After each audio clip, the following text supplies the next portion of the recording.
Our contributions in education will be our legacy in this industry.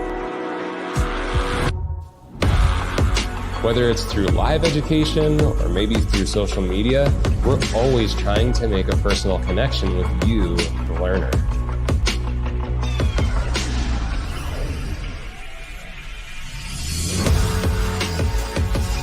At Sanvia, we believe our smile is our business card and our personality is our logo. And how we make people feel after you experience our education and tools is our trademark.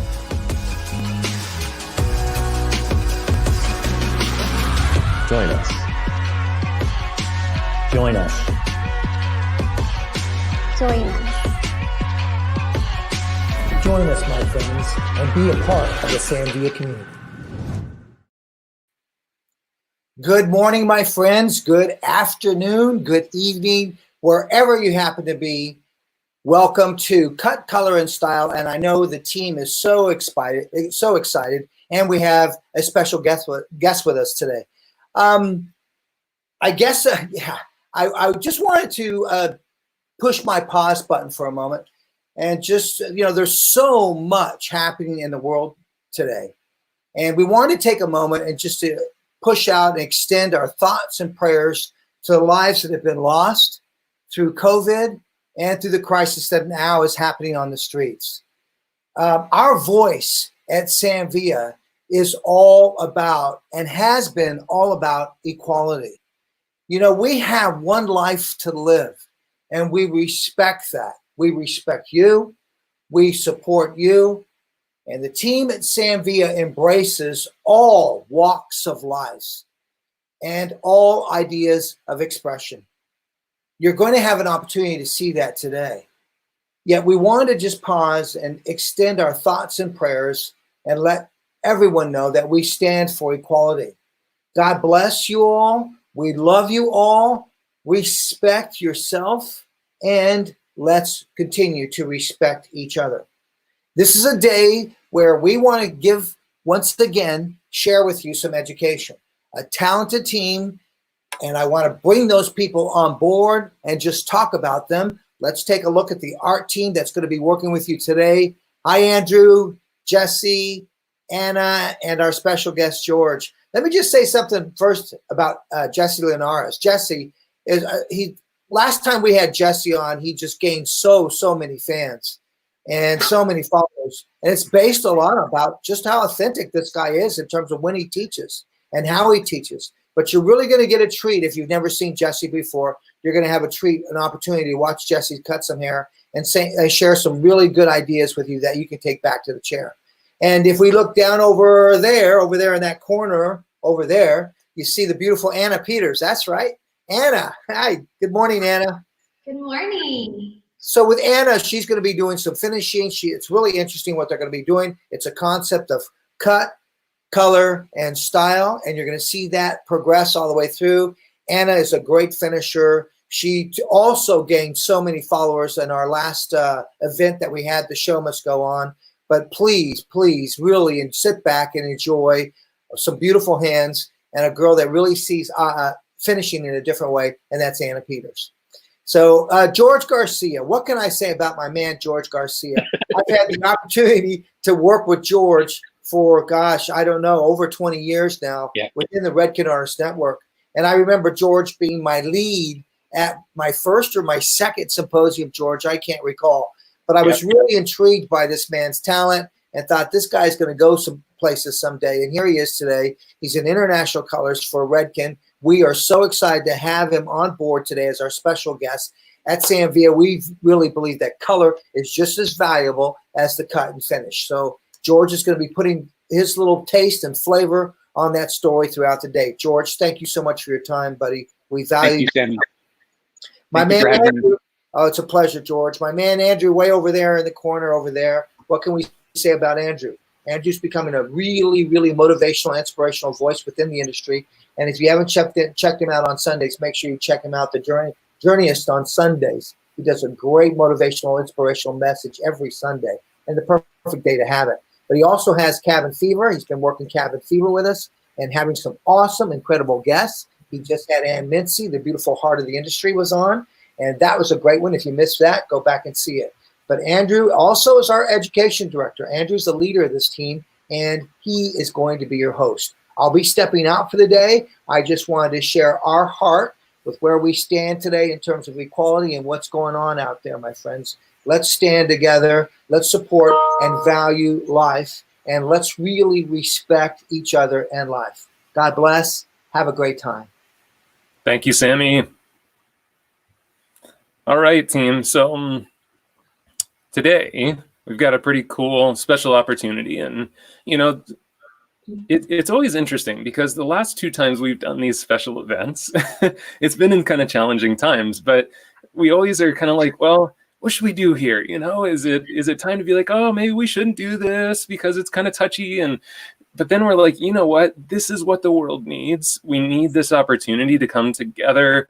And let's face it, guys, you know, we are facing a new reality within our salons as we start to return to work. And we feel it is really our responsibility to make sure that we do everything that we can to give you the most successful transition into this kind of new space that we're entering into post-COVID. Well, not post-COVID, kind of during COVID.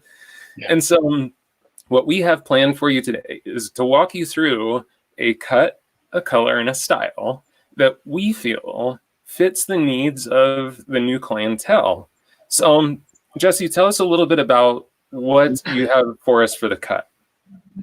Well, for the cut, we're going to be taking an old classic that comes up again and again and again when it's needed, and that is the one-length bob, truly the Mona Lisa of haircuts. So we're going to go into that, look at some tips and tricks that we can throw in from a salonable aspect and create that sustainable cut that people are asking for.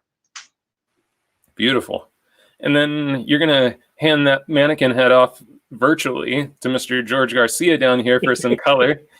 What do you have planned for the color? Yeah, it's by the way, guys, it's my pleasure. I'm really excited to be hanging out with you guys today and share some of the stuff that I've been working on for the last few months in quarantine, and just leading up to the reopening, just anticipating the reopening of salons. My salon is going to be opening up next week also, so I'm excited to put all these things that I've been sharing to action. But yeah, so what I'm going to be talking about color-wise is, like Jesse said, some of the classic things that we normally do on a day-to-day basis. We all know that when the salons reopen, we're going to be, especially in California, we're limited on not only the amount of clients that we have in the salon at one time, the time that we have to be able to spend with them. So time is probably at this point the most valuable that I've ever seen in salons now. So it's really important that we take advantage of those precious moments that we have with our clients in the salon, and the techniques that we're traditionally used to doing. Of course, we want the same results that we've been giving to our clients to make them happy, but it's all about taking revisiting and reevaluating what we do and how we do it, to give them what they're used to having and what they love, but doing it in a quick, more efficient, and predictable way. So the techniques I'm going to be sharing with you today are exactly that, taking a look at what we traditionally do and how to reevaluate them so that we can adapt them to the time span that we have with our clients now. So that's what I got. Cool. Very cool. Very cool. Thank you. And of course, we've got our master of styling right down there, Miss Anna Peters. So tell us the story you're going to walk us through. Oh, I'm so excited about this. I love the cut and the color that we've seen from you guys, and it's beautiful. So for me, you know, again, we're opening on Tuesday, our salon. And so we're in that mindset of what is this new salon reality, and with all the limitations placed on us and the guidelines, like how do we still give our clients this beautiful experience? And so what I'm going to be sharing is more sustainable styling, time saving, really embracing the client's natural beauty. And like Sammy always says, bringing more value. When we're cut off from all these luxury treatments and things that we can do and our time is cut, you know, what can we offer? And that's honest conversation and value, and a conversation about them in a professional way in their hair, not about what's going on in the world, and just giving them a break from that, you know, and just really teaching them how to take care of their hair at home and create something beautiful that maybe they haven't been able to do yet. So I can't wait to get started.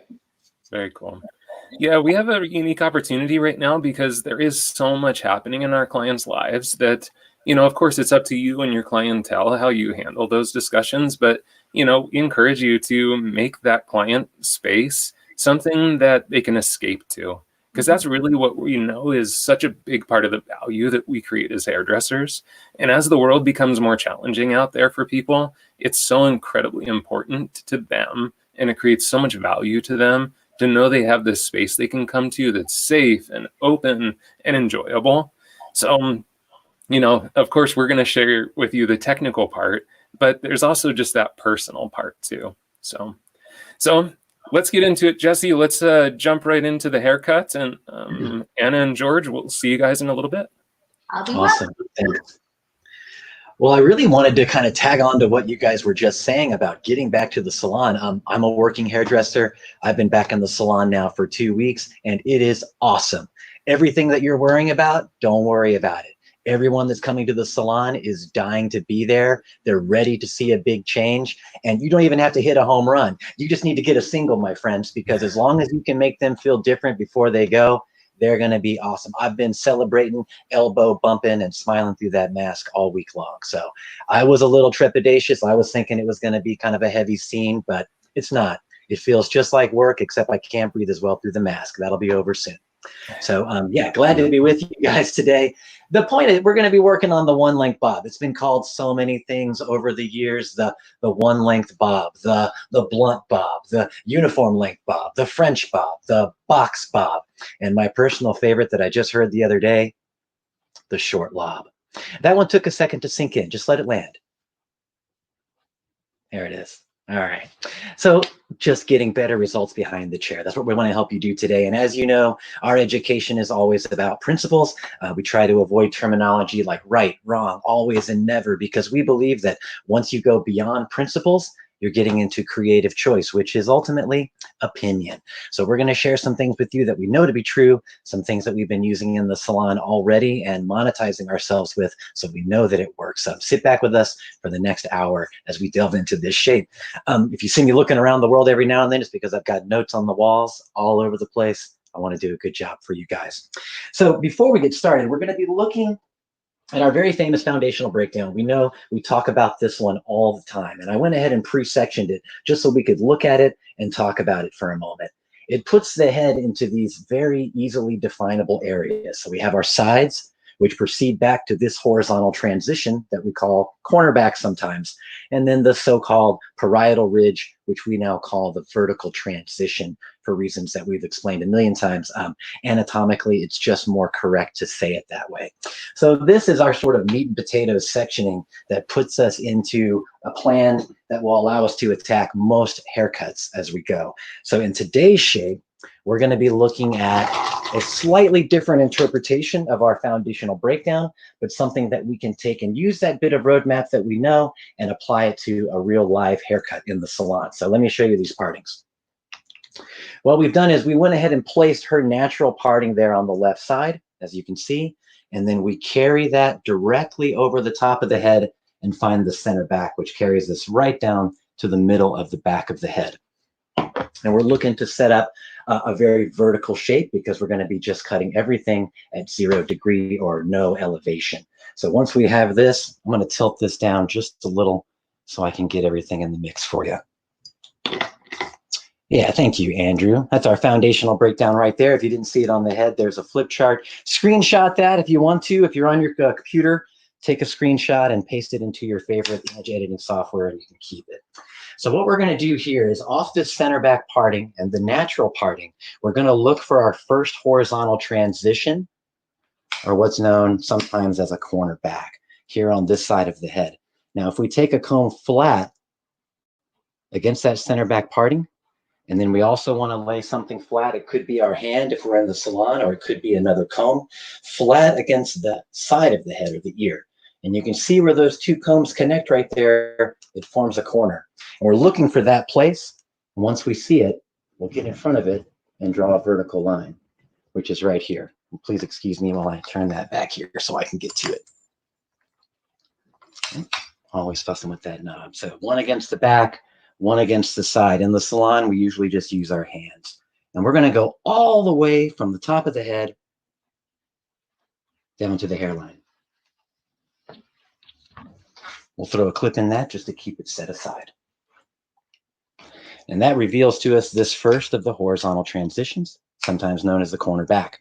Going to the other side now. We're going to do the exact same thing that we just did. One flat against the side of the head, one flat against the back. They form that corner, and we're going to section a vertical line all the way to the top.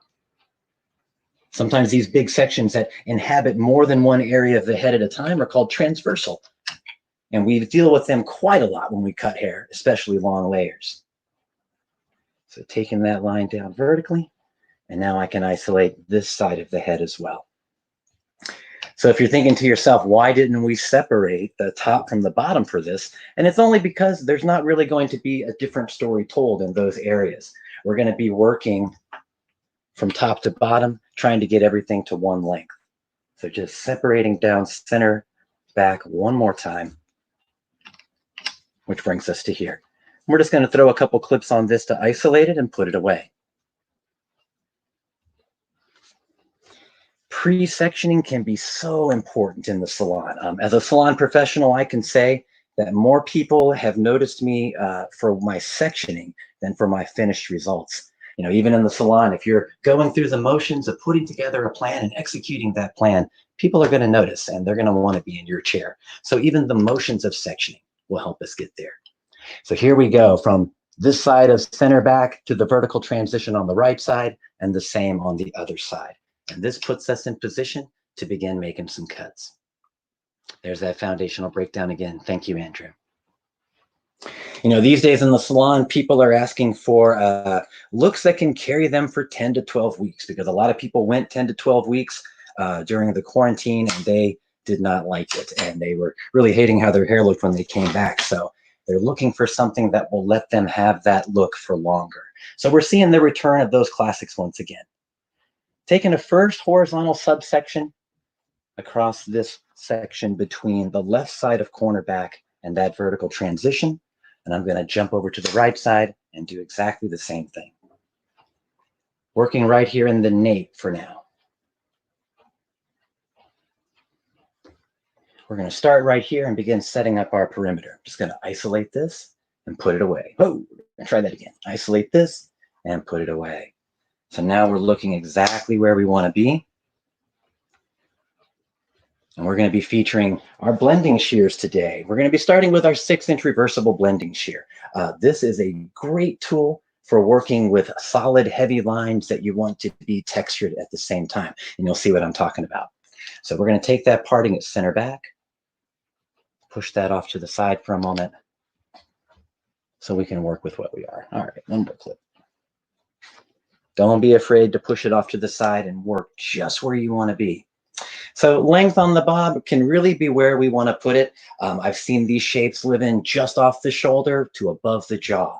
And I think why they call it, you know, the blunt bob or the box bob or anything like that is that it just has so much weight at the bottom, and it's not really, you know, quote unquote, a very exciting haircut. I think they're great though, because there's so much you can do with them, and we're seeing it pop up in the celebrity circle one more time. So combing through with the fine teeth of my comb for my first section, just working out any kinks and bubbles here. And then I'm going to switch to the wide teeth of my comb and gently insert that in place.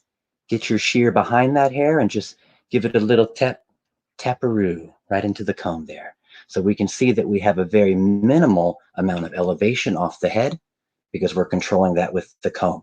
Why not press it up there?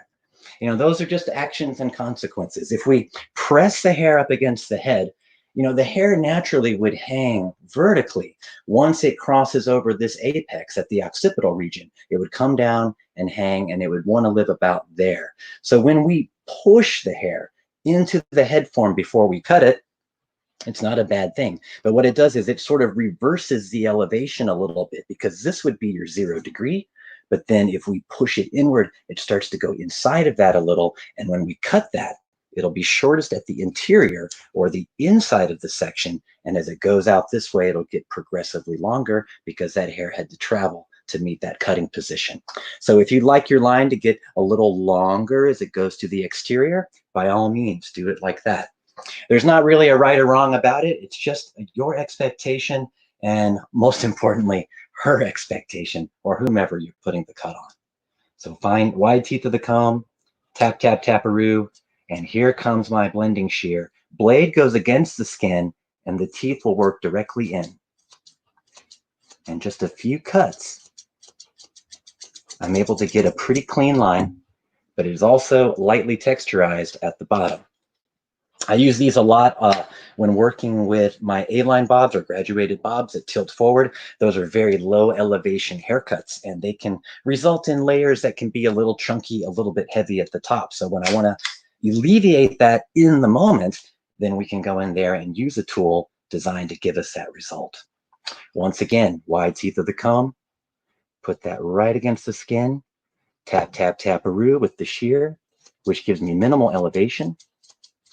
And then I'll just make my cuts, kind of bracing against the comb to keep myself stabilized. A lot of times with the fingers, we can put undue tension on that line, which will cause it to spring up after it's dry. Or here, in my case, I'm guilty of this one all the time, the old flip up, you know, because we're going to make this cut. Here comes the shear. Your hand says, let's get a better look before we take some meat off. So this is where we get to once we cut those lines. Just giving myself a little tug test to make sure those are the same. We're setting ourselves up for success as we move to the other side of the cut. I'm just going to go ahead and clean that line a little bit.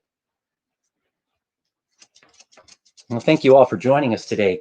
Please ask questions. A lot of what we do in our programs is fueled by the things that you want to know. So I can plow through this material if you like, but I'd love to talk to you about the things that you need. Now, when you cut these sections with a blender, you're going to have some little lingerers that hang over. So I'm just going to go after those with a clean shear. In this case, this is my Streamline 6 1/4. If you never used the Streamline before, it's the same metal as our signature series, the metal that you know and love, but some people felt like our handles were a little bit heavy, a little bit chunky. So then we met that request with the Streamline handle, which is just a little bit more svelte, a little bit sexier. That's what I like to say. I like that scissor. So just bringing my next sections down here. Hey, Jesse. Oh, yes, sir. I'm really big. Can you tell them what blending shear you were using again? We're having a couple questions about the blending shear. Which one were you using? Awesome, and I'm going to keep using it. So it is our 6-inch reversible blending shear. This is the beast, guys. I love this in the salon. 42 teeth, which means when it closes on hair, it's going to make a statement. This is not the blender that you can just wail on the hair with after the haircut. I know I've done that before too. And when you go after something like this, I don't know exactly the percentage of hair that it takes off, but when you close that on the hair, you're gonna see that result. Really great for using in hair cutting movements. Okay, dropping down my next section. Now notice that I'm not pushing it into the head. What we're gonna do here is just continue to use this span from the spine of the comb to the end of the teeth. That will be the area that we allow for elevation. We cause that by just pressing the teeth against the skin, and it only gives the hair that much room to play around. Next cut. I'm gonna start on the other side here. Fine teeth first, just to work out the kinks and the bubbles. And then we're going to insert the wide teeth gently. A little motion I learned from Chris Barron a long time ago about taking the teeth of the comb, pointing it away from you, and then slowly feeding that in as you comb down. It'll prevent you from disturbing the adjacent sections and allow you to get a really good bite on your cut. So just pushing that there against the skin, blending shear comes in, blade against the skin, and the teeth just work. I'm kind of bracing myself against the comb. Sorry, my arm got in the way there. Could look more like this. Takes a few extra cuts, but I've always found that in haircuts with this low elevation, I would go back with the blending shear after the cut anyway, and I would find myself being much less discriminate about its use. I would just be in there wailing on it until it looked good, and I could kick her out for another 6 weeks. That's a lie. Okay, Sharon asked, I see her head is straight, not down, so it doesn't cap under. Yeah, I was trained in the Redken ways, and they believe that keeping the head upright can cause or prevent unwanted overdirection or elevation happening. Because in these side sections, if she was tilted forward, then we would start to see hair wanting to fall forward.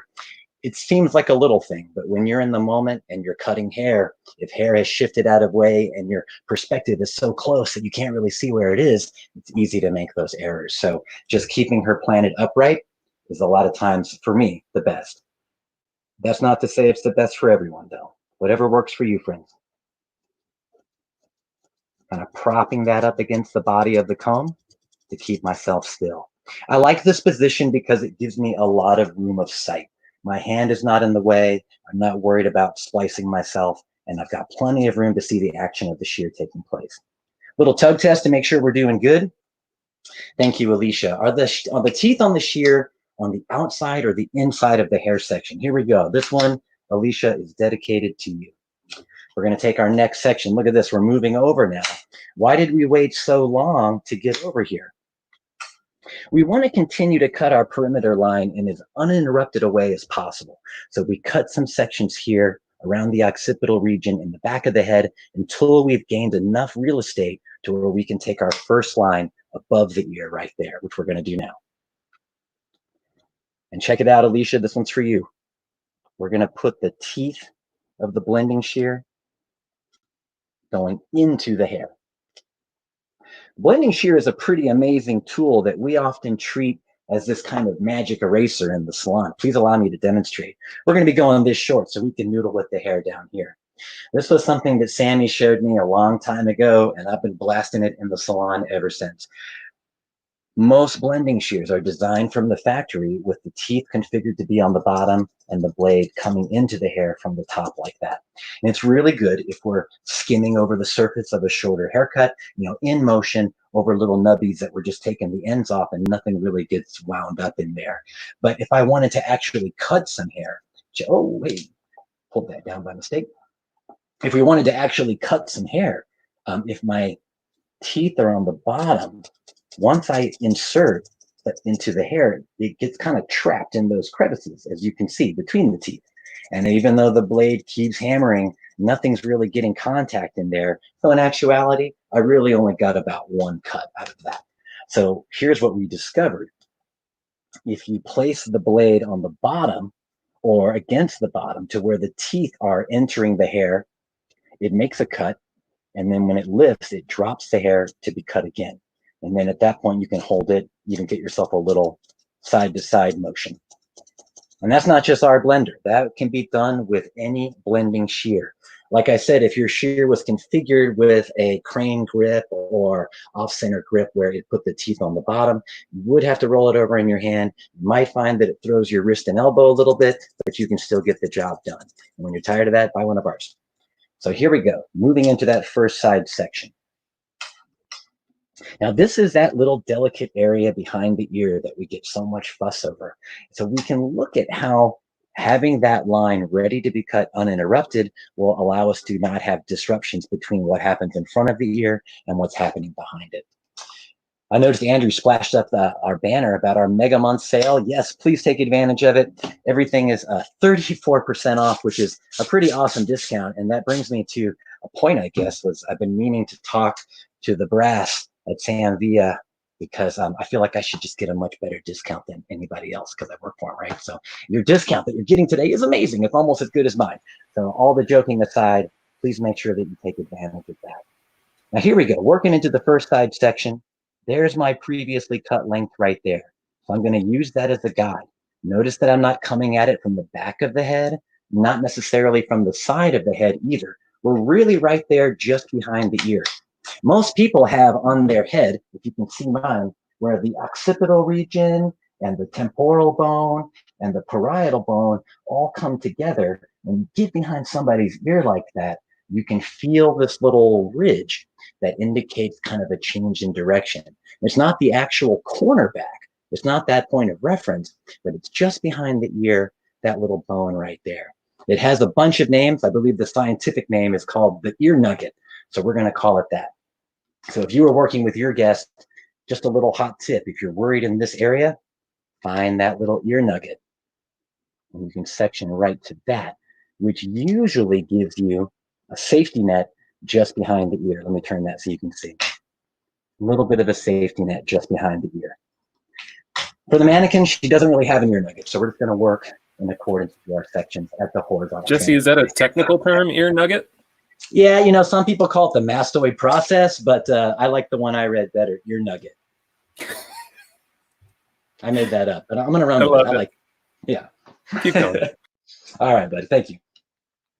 All right, someone throw me some questions. I'm getting lonely in here. I'm in a little tiny room in an undisclosed location in Nashville, Tennessee.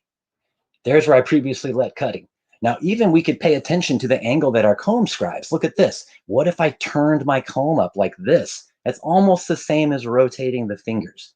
So be mindful. If you're using your comb this way, inserting those wide teeth, keep it horizontal, or if in a safety net situation, give it a little bit of an undercut feeling.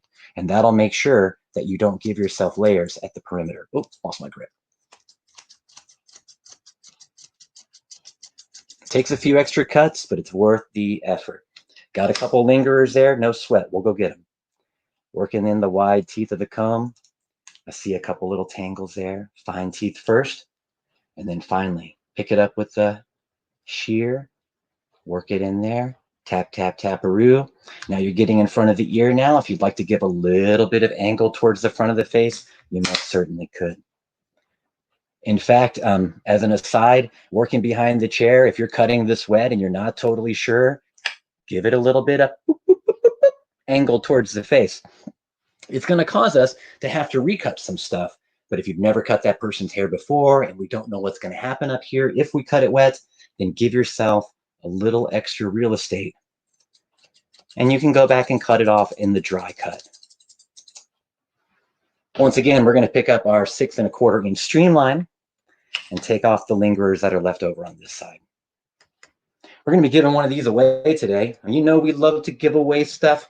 So generally when you tune into one of our programs, there's going to be something for you to take away.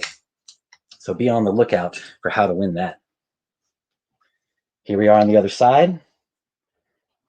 We're landing about, I don't know, 1/2 inch above the ear right there. Take this up top and put it away. Jesse, let's actually tell them about the giveaway for today.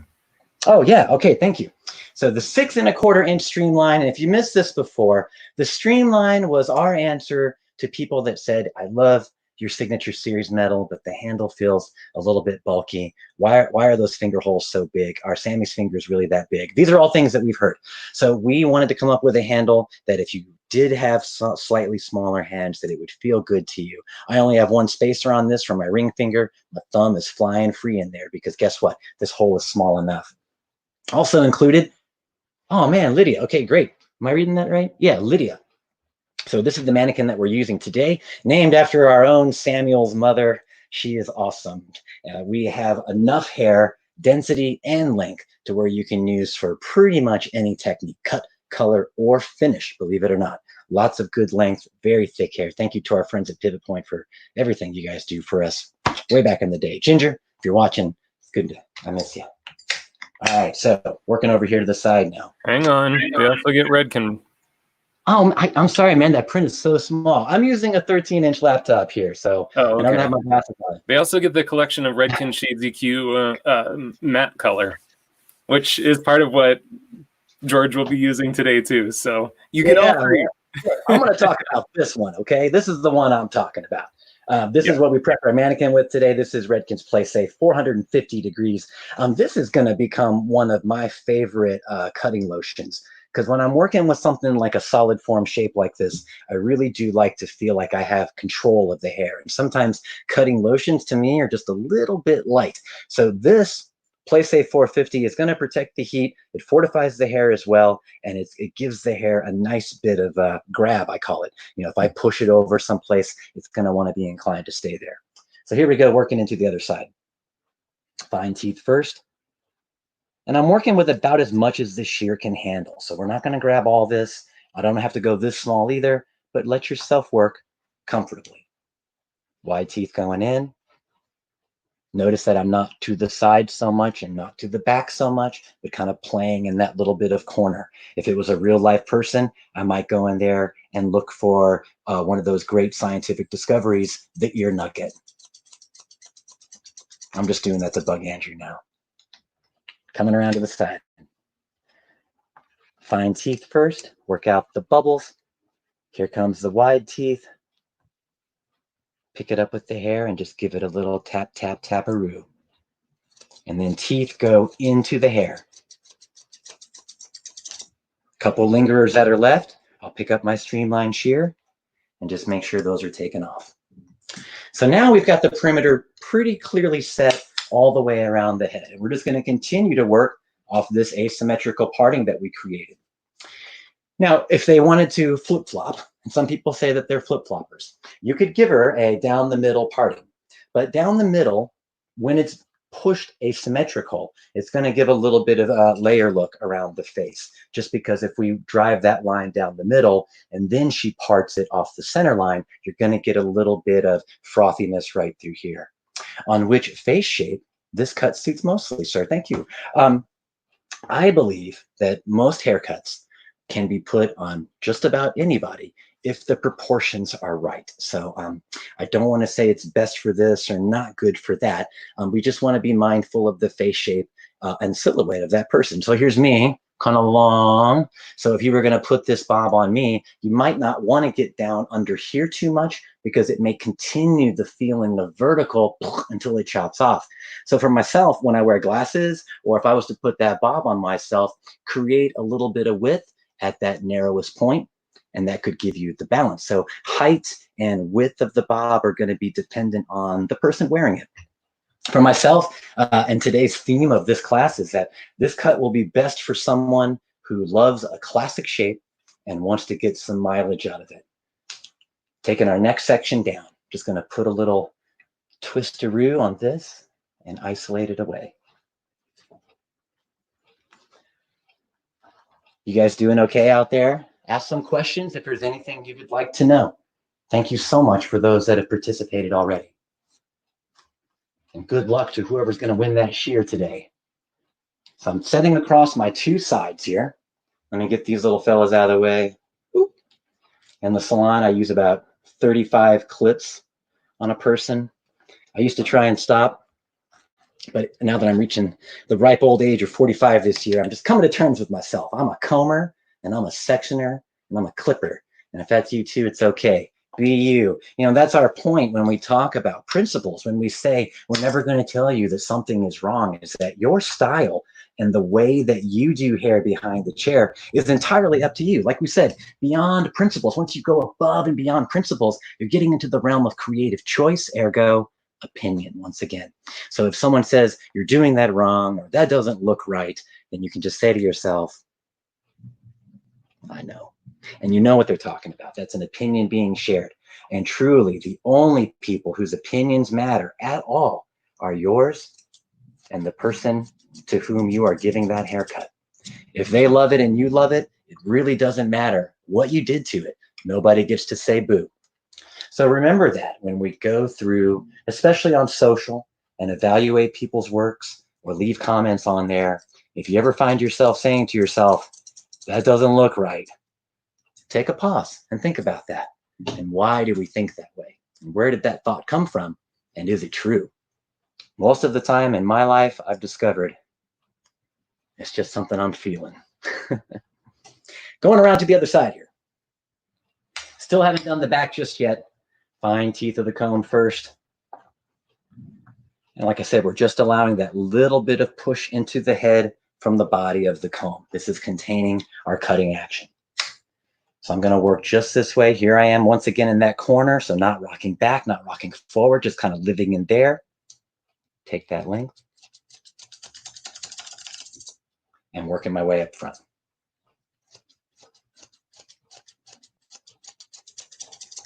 Sometimes it takes more than one cut to get through. No worries. You know, people place so much judgment on technical execution and how you got to that end result and what did you do along the way. But in the real life world of the salon, people, as long as she gets out the door with something good, you know, we know it doesn't really matter insofar as was it totally necessary. Of course, as we go through our career, we want to make improvements on how we perform. So we add those things on to ourselves. But I always get so much joy from watching the first year hairdressers in our salon because, you know, you might look at the way they get to their end results and think, well, I would do that differently. Or, you know, in the worst case, oh, they're not doing that right. But they get the good result and they're loving life at the end of it. And, you know, try and capture that feeling. I try to capture that feeling when I'm working behind the chair, is that it should be about the joy and the service to others. And then we improve ourselves based on those things. All right, getting to the final cuts on the perimeter here. So excited for y'all to get to see George Garcia. I never got to work with him on a real live stage, but I always wanted to. Guys, he's so cool. Dresses even cooler. And so I'm excited to be here setting him up today. Good job, buddy. I mean, good luck, sir. What's a good shear to recommend to beauty school students to start with? Well, I guess we would have to take into account the kind of student that they are. When I was a beauty student, I was 27 years old and I wanted good tools, so I went straight for the gold. If someone is just getting into it and not sure, we make a range of shears called the Essential range, which are designed specifically for new hands. They don't have as many of the bells and whistles, same metal, and some great features, same handles, but doesn't always have some of the other bells and whistles, so we're able to price them a little bit cheaper. Definitely check out the Essentials, but if I were you and a student, I would go straight for our signature range just because I know this from a fact.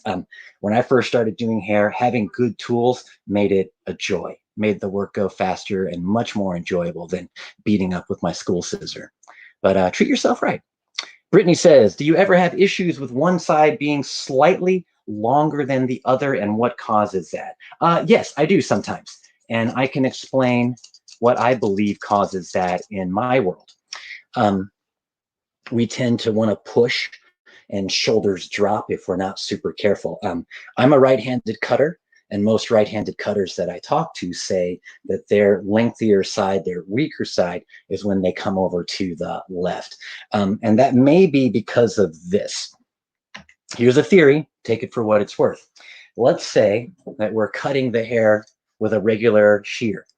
And as we work our way through and cut, as the shear is closing, if it's not in optimum condition, it's going to be letting the hair escape a little bit, pushing the hair, as it were. Now, on the right side, as we're cutting, we're pushing back into itself. So it's not going to gain length in that direction. But as a right-handed cutter crosses the center line, we're no longer pushing towards the center back. Now, at this point, if our shear is pushing, it's pushing away towards the face. So that might be why that it gets a little bit longer as it goes this way. Be mindful of your shoulder movements. And in point cutting, it can be similar. A right-handed point cutter working on the right side of the head is creating very short diagonal forward angles as we move around. But then as we get to the center back, it starts to become diagonal back lines, and which can influence the behavior of the cut. Awesome. Thank you for that great question. Let's just finish these final lines up here. Teeth are going to be going into the section. Working my way through this way. That pushing that we talked about, that is one of the reasons that I like cutting these perimeters with the blender, because the blender doesn't push. It captures hair and hair hits the floor. Elizabeth says, where is your headstand from? Everything I'm using today, I'm glad you asked, is from our friends over at Pivot Point International. In my opinion, they make the very best in mannequins, mannequin stands, mannequin accoutrements, education needs, and other stuff. I've got some great luggage from them that I got a while back. This mannequin stand that I'm using right now, I have had for 10 years. Hey, Jesse. Yes, sir. They can actually win that mannequin stand in the next segment. Oh, no way. If you can win this, get it, because it is an investment in your future. And I'll say this too, when I'm teaching, like in the field, if we're doing hands-on and someone shows up with their own Pivot Point tripod, I'm like, I'm someone who's in this to win it. All right. We're coming up on our last 10 minutes here.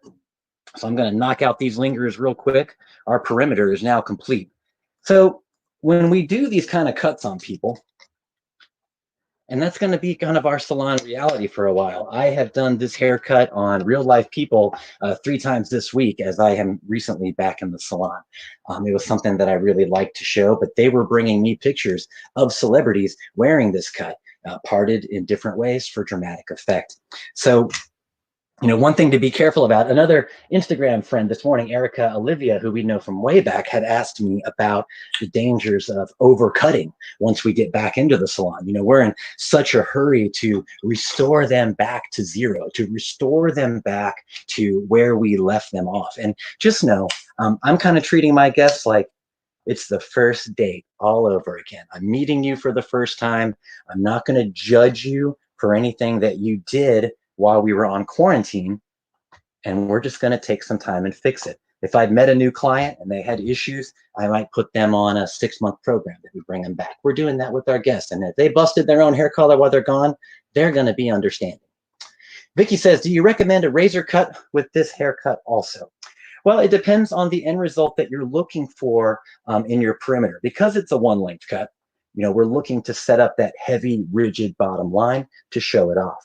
Now, we went after it with our blending shear today because it's going to give us a slightly texturized end.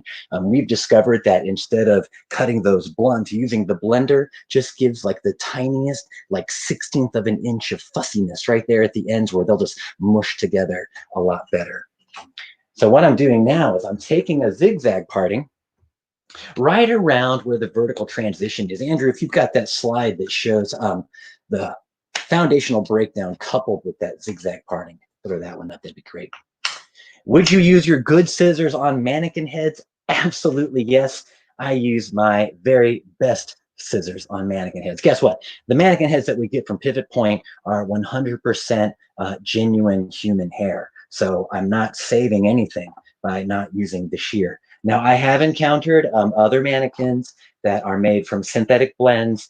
I've never been able to prove that they do anything bad to my shears, but I just use my stuff on everything. Maintain your equipment often. Yeah, there's that slide. So we're taking this zigzag parting around the head. And why are we doing this? Because we want to create a little bit of detachment or disconnection in the underneath section. This is about what I like to jokingly call the desperate realm of client agreement, where we have to get someone to agree to certain qualifications before we can perform this haircut. So what we're going to be doing here is that in this bulkiness under here, we want to eliminate some of that. A one length cut, especially when it gets off the shoulder, can have a tendency to want to pile out on you a little bit. So we're going to alleviate that by creating some slight disconnection or detachment through here. We're going to do zigs and zags. I just kind of blasted across there and zigged it out. And now we're going to go back and analyze. And this is something that we don't always do, is that when I zigged and when I zagged, did I create the right movements to spare density where I need it, or to take away density from the bottom that I don't need? And so as I'm working my way around, I'm just going to eyeball that. Here's that area just behind the ear. So I want to be careful with that. If I think I'm going to go in there and kill it, then I might just take that little bit more and send him on up top with his friends. Stay safe up there. So if you send hair up in this section, it's going to be remain long and undisturbed as part of the top layer story, part of our one length idea. Now we're going to get underneath here and create some invisilayers, I'm calling them. I couldn't wait to say this because Sammy is like the king of coming up with cool little quips and like little sayings that ring so good in your ear. And when I came up with invisilayer, I was like, I can't wait to say this for Sammy. I hope he loves it. Crystalline says, how do you prevent the hair behind the ears from constantly sticking out? Every time I cut it evenly, after I dry it, it seems longer behind the ear again. This is something we could spend some time on, and unfortunately, we're almost out of it. So here's what I'm going to say. There are different ways to help with that, ways to compensate for the length that likes to happen around the ear when we pull the hair down and cut it. There's ways that you can take off a little section first.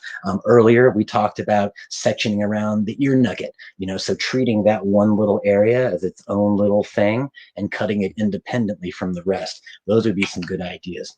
Put it on the Google and see what comes to you. Also, please explore our cornucopia of videos that we have on YouTube. I believe last we checked, there was over 400 free videos out there for you. And I'd be willing to bet there's one in there for that. So check this out. We've taken ourselves over to the corner, which falls open for us right there. And here we are to center back. This arguably is going to be the heaviest area of the head. So what we want to do, since we cut a shape horizontally to create weight at the bottom, if we want to work against it, we're going to take a line that's vertical. So now we're just going to elevate this out about 90 degrees horizontal. And let's talk about shapes within shapes. As you can see, check this. When I pull this out, see the angle that's created on the ends due to the fact that it's all one length. So that's the heaviness. If I want to alleviate that heaviness or cause this to bend under a little bit more, then I might just take a little bit of a corner off. So when I go in there vertically with my shear working against my horizontal shape, and I'm using my Invisablend for this, which as you can see is barely making any lines in the hair. This is something that you would want to not overdo, because these cuts are an investment in time. And what I've learned the hard way over the years is that when you texturize with this too much, you're stealing hair from the ends. Boom, one cut, maybe 10% of the hair gone. Two cuts, three cuts, 20, 30, 40% of the hair gone. And sometimes we just wail on it without really considering the 6 months from now when she comes back and says, man, my ends kind of feel stringy. That was us. So think about why we use the blending shear and what we use it for. 10 years ago, in my ignorance, I would have gone in and just blasted this any way that looked visually correct. But now taking specific sections and taking cutting angles specifically designed to work against the weight here and to create a little bit of negative space right there that the top layers will want to collapse into. I think I get very passionate about the texture shear. I think it is a very powerful tool that I was just sort of taught, get in there and go for it. Not by my mentor, but when I first began to learn this in school. They called it the fixer. So now bringing all this back into shape here, and we have a nice one length bob happening just so. This is something that I wanted to say at the very beginning too about the application of product. We talked about Redken's Stay Safe 450, and the biggest issue I have with my guests when they apply thermal protection is that they want to save it. Like, I spent good money on this. I don't want to use it all up. So check this out. Show them from a salon standpoint how to maximize the life of the product, but still get what they need from it. Salon tip.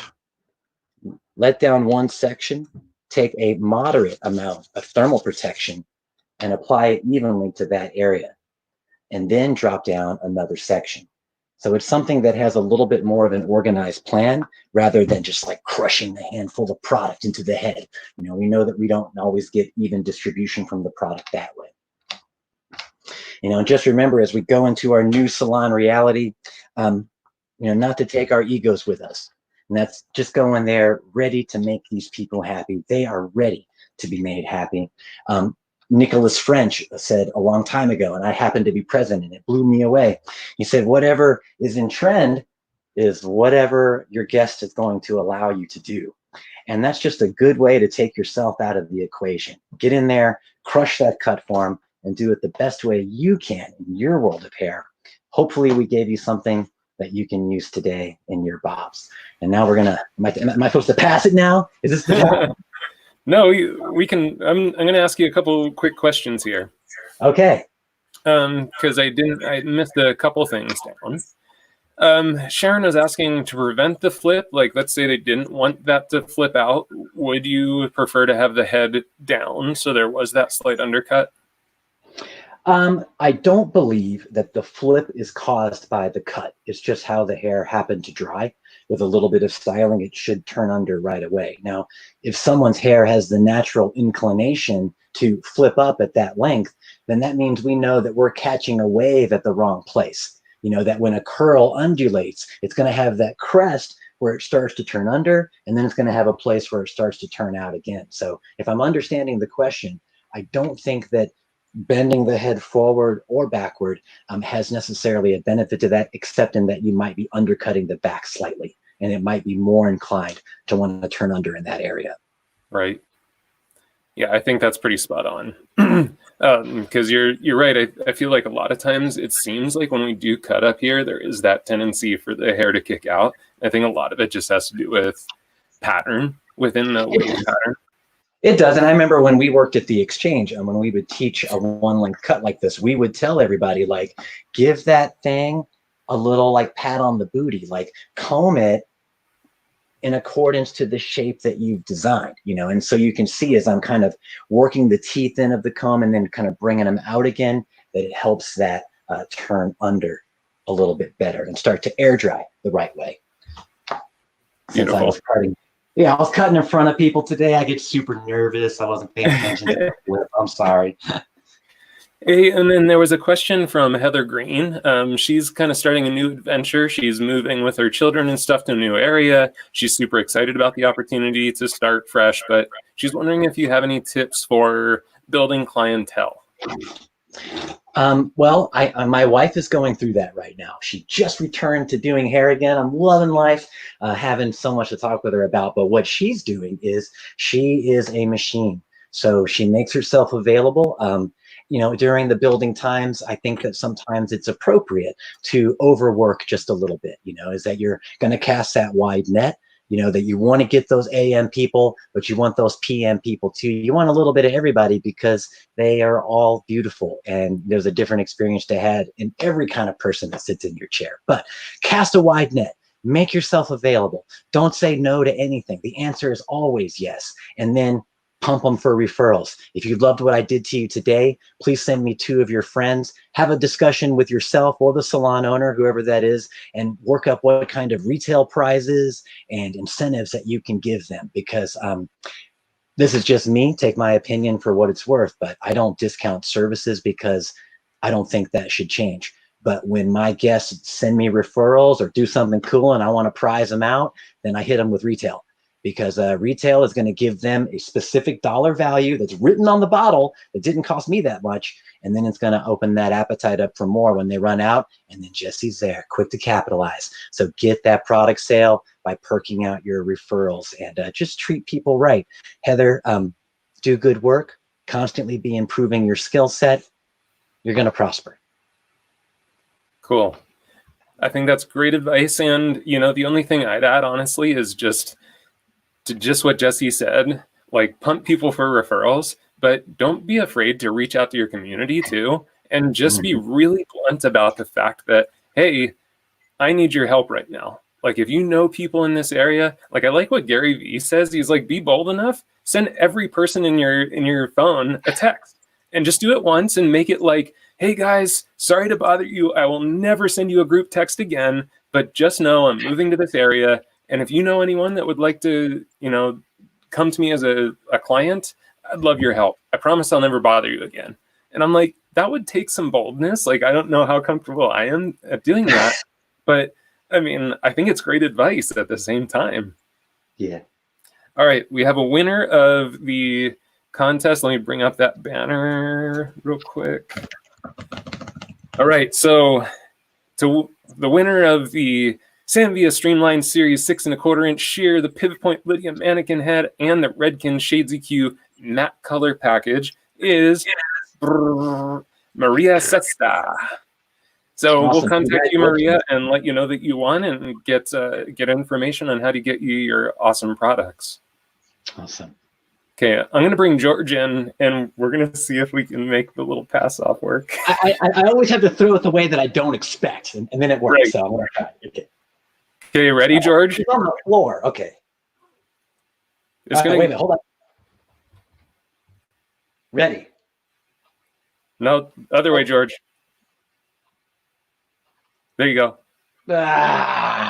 Next time for sure. We tried. We're old, you know. We're old guys. We're not supposed to do cool things anymore. George, it won't let me unmute your mic. I think you have to unmute it on your side.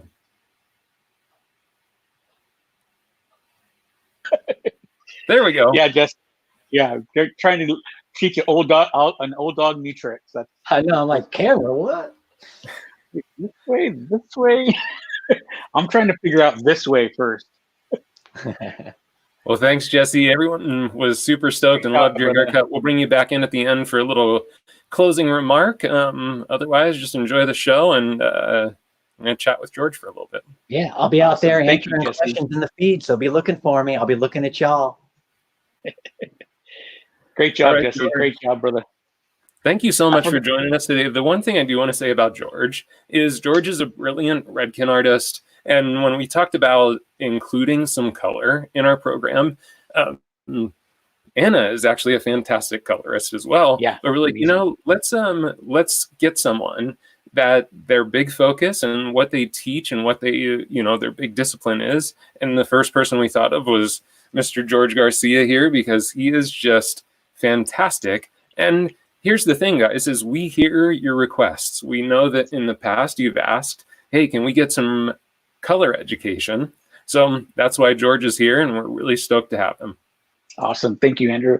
Yeah, it's amazing. I love working with you guys. When Sammy was on earlier, we've been together a long time in the Redken family and as hairdressers together. He's one of my big mentors. He said I helped him out with his first show, but he's helped me out with many shows from that point on. But you know, coming together and working with your guys' team, I've known you guys for years also. But it's really great because my philosophy follows your guys' philosophy. Sam's always said, you know, it doesn't matter, you know, where we go, who we're talking to. It's all about teaching and sharing information with the hairdresser. It's not about the lights. It's not about the model. It's not about the camera angles. Those are all good and those are all gravy. But the bottom line is, if you can't teach, you're not different. So to be with you guys, to have the same philosophy that I have with hair color, you guys having with design and finish, it's a true honor for me. So thank you, brother. I appreciate it. Thank you. Have fun. Yeah. All right. So I have some information to share with you guys. First of all, thanks guys for hanging out. Those of you that don't just joined us, my name is George Garcia, and I'm going to take you through some color work that is really popular right now. as far as what I do as a colorist, I try to make things easier. I'm a hairdresser that works behind the chair. I also am an educator, and I also own a salon in California. I live here in New York, and I travel back and forth. Teach here in New York, and I own a salon in California. But I know that going back to the salon it's really crucial. It's a really crucial time right now, because what we're thinking is going to happen going back may not be what is our old reality, may not be our new reality. And so I've had these last 3 months to kind of think about the things that we're doing behind the chair in our salon now. And because of the limitations on what the state of California is giving myself as a salon owner and a hairdresser, I know I'm going to be limited on time. The amount of services that I'm normally used to doing, I'm going from 55 miles an hour to 10 miles an hour. So everything is going to get slowed down. The amount of clients I see per day, everything is being altered. And so for us to go in thinking that we can utilize and use the same techniques that we do on a daily basis, the same approach that we take to each client, we have to reevaluate because of all the limitations and things that are being given to us now. We have to reevaluate, rethink how we do things. We still want the same result, but we need to have things that are quick and easy and efficient that we can utilize to deliver that. And so today, what I want to share with you guys is a technique that I've developed. Those of you that there are colorists out there, you guys, one of the most requested class that I receive to go into salons and to teach on platform and on stage, balayage and TZ lights. TZ lights is I love TZ lights. Give me a yes if you love TZ lights in the chat box. Yeah, exactly. So if you guys are, those of you guys that are utilizing TZ lights in the salon now, it's a great, I love it's a great tool to use because you can take large sections and you get that beautiful soft transitional blend from their natural color or their base color into a lighter version of that color. And I love it because it's a melting of color. I've never utilized a technique that gives me that melt. And it all happens, it comes from how you actually do the technique.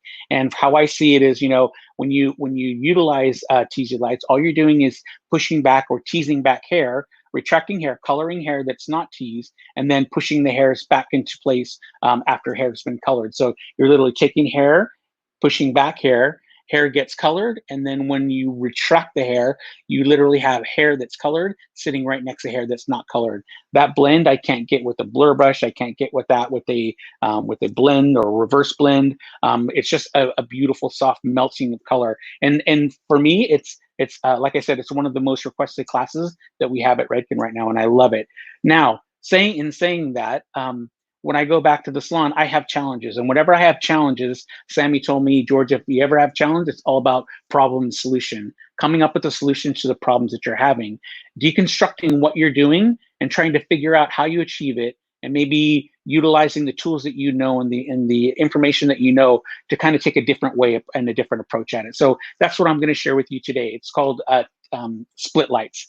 And so the split lights, you have 3 different versions of the split lights. This is our end result here. This is our benchmark. And you can see there's lots of variation, lots of contrast that can be achieved. You're seeing right now it's all one length, but you can see as we move the hair, there's lots of depth, lots of contrast that's happening. If you look at some of the interior here, you see areas that are connected or disconnected from the hair that melt into really strong blondes. You see areas that are softly connected.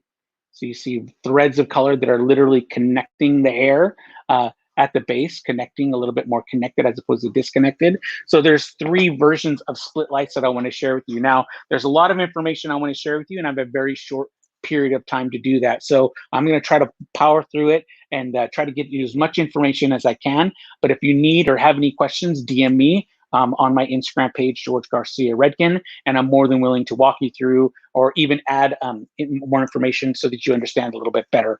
I'm also going to be doing classes, virtual classes shortly. So if you want to DM me, say I want a class or a one-on-one with me, I can do that for you guys. Just let me know what you're looking for.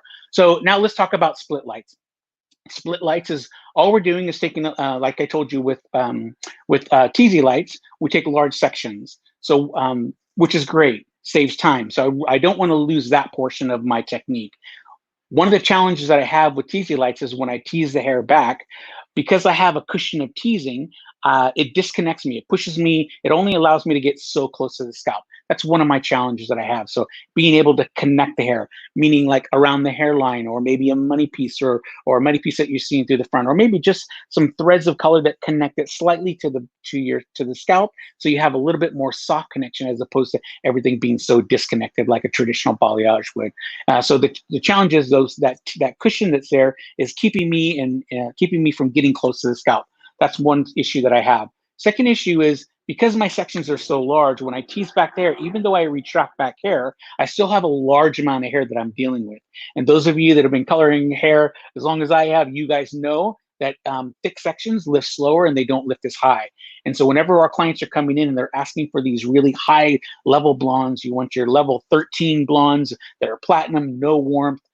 These clients, this is a challenge for me because I have thick sections. I have to reapply, and right now, going back in the salon, I'm not going to have that time. I need to be able to section my hair off to where I'm going to get maximum amount of lift in the shortest period of time possible. So that was another challenge that I had. My third challenge that I had was, once I did my TC light, I went through and I got the lift that I was looking for. Now it's time for me to go back to the shampoo well. And I take my client back, and I have all the tools that you can think of. I have detangling brushes where the bristles move, or the teeth move. I have your teasing brushes. I have all these different tools. And to be honest with you, it still takes a heck of a lot of time when I'm at the salon. I have two assistants one working on half of the head, one working on the other half. And so for me, it's just a lot of time that I'm spending that not necessarily I'm going to have when I go back to our new reality in the salon. And so, and then also, like when you're getting these lighter levels of lift, one of my challenges also, we all know when we take a client from a level 6 to a level 10, we're moving, 4 levels of lift, 4 levels lighter, and the hair's in the most fragile state at that point. We're expecting the hair to lift light but be strong. And what I'm doing is, when I'm doing in the salon is, yes, I got the amount of lift, but now I'm pulling on, I'm tugging, and I'm ripping on the hair, which is giving me what I call casualties of war. We went through, did battle in our lifting process, and now we have casualties. I fill my brush full of those hairs. And for me, it's not the best time, in my opinion, to be going through and ripping and pulling on the hair. So what I decided to do is stop and reevaluate what we do. How do I get those finer threads of hair that help in my transition? How do I get those separated so I can color the hair? How can I section off the hair to where I allow the maximum amount of lift, and then less aggressive detangling, no detangling whatsoever. So split lights is going to give you that. And I'll take you through the application of how to achieve that in just a little bit. What I want to do is, I'm all about visuals, guys. I love visuals, and if I can see something and give me an idea of what it's supposed to look like, then I learn a little bit better. So I'm going to share with you guys. What I did was, I took this mannequin and I did it in 4 quadrants. And you can see they look a little different all the way around. I just want to give you guys a visual on here. These are the 3 split lights that I'm going to share with you this afternoon, and then also where you can utilize them. I showed you my benchmark, and I'm going to show you the sectioning that was done for that. But I want to really give you a visual on what it's supposed to look like. So let's start off on this side here. And like I said, it's in a quadrant. And first thing I want to tell you is that this section here, looks like there's a lot of blonde that's happening within that area. Would you not agree? If you can see that, give me a Y in your chat box there, guys. Okay, cool. Awesome. Let me go down there so I can see all your Ys. All right, good. So yeah, so you guys can see that there's a lot of blonde. Honestly, guys, all it is a good size section. And pull that out of the way. You can see that there's just a 1-inch section that sits on top of that quadrant. That's all that's being colored. So a good size section. All the interior is completely her natural. So a heavy distribution of color, and this is going to give me a huge impact. I'm all about strategically placed hair color to give me a high impact result. And so you're seeing here, it gives me that nice, soft, beautiful blend that I'm normally used to seeing with the TZ light, and gives me that really heavy distribution of color. Now let me see. You can see that my area transition, let's see if I can get this right here. The area transition is right around this area here. Now you can see that in this other quadrant here, this back quadrant, my area of transition is slightly higher. So where you create your area of transition is completely up to you. Sometimes I want my connection to be a little higher. Sometimes I want my section to be, this connection to be a little bit lower. These are great. This type of TZ light is called a disconnected TZ light. Disconnection meaning it's disconnected from the scalp. This is great for the interior. So if I'm going through and I'm doing the interior there, but I want a heavy distribution of blonde, this gives me that darkness that's going to sit on the interior to whatever blonde I do on top is going to give me that variation, that contrast, that darkness, that those highs and lows that you're seeing, that's giving that amazing contrast. So these are the two split lights, disconnected split lights that are lower and higher. Okay, so higher here and just lower here. Okay, and then our back section here, you can see this back quadrant here. Our area transition is right about here, but you can see by me tilting it down, just going to grab that section for you here. You can see that there are threads of color that are literally, see if I can get even closer. Whoa, extreme close up. All right, cool. You can see that there are threads of color that literally go straight to the scalp and help go through and diffuse my line of transition. Again, a very small section. Again, just a 1-inch section that happens there. The rest of that whole back quadrant is completely natural. So for me, just having a beautiful, getting a beautiful result from a small section, strategically placed, is all about less work for me. Now let's go around here. That's my back quadrant there. This is my front right quadrant here. This is my blended TZ. This is my blended split light. So you can see as I bow that out, you can see my area transition is right here, very soft transition. But if I bow that out like that, you can see that I have just as much dark color in there as I do have a light color. So you'll see threads of dark color that work their way all the way throughout the mid lengths and the ends. I'll pull that a little bit closer so you can guys maybe get to see that there's some darker threads that move all the way through. This is a great split light here that I would use on the interior of the hair, meaning that on the inside, a lot of our clients, when we do our highlights, the first thing our clients do is pull it forward and they're like, what about that right there? Should I get some lightness there? And then we go through and pop a few foils in, but because there's so much dark, you see so much strong contrast of those streaky, stripy pieces in doing, when we're doing that type of foil placement. If I do a blended split like I have here, because there's a good amount of our natural color there, when that color bleeds through, it's very, very soft and gives connection to the rest of your placement. One thing I forgot to tell you about your split here, where this is great to utilize. You can see in our benchmark that we did here, I use split lights that live on the part. So you can see that in through the top part here, you can see those threads of color are just attaching themselves to the scalp. So you have a little bit of connection that happens. Let's see if I can get that right here. Okay, you can see those threads of color. There they are. That's a beautiful shot right there. Those threads of color that just slightly connect it into a very, very heavy and nice distribution of blonde that is here. This is great to use not only on the part, but you can also utilize it. Grab another mannequin for you here. You can also utilize it around the hairline.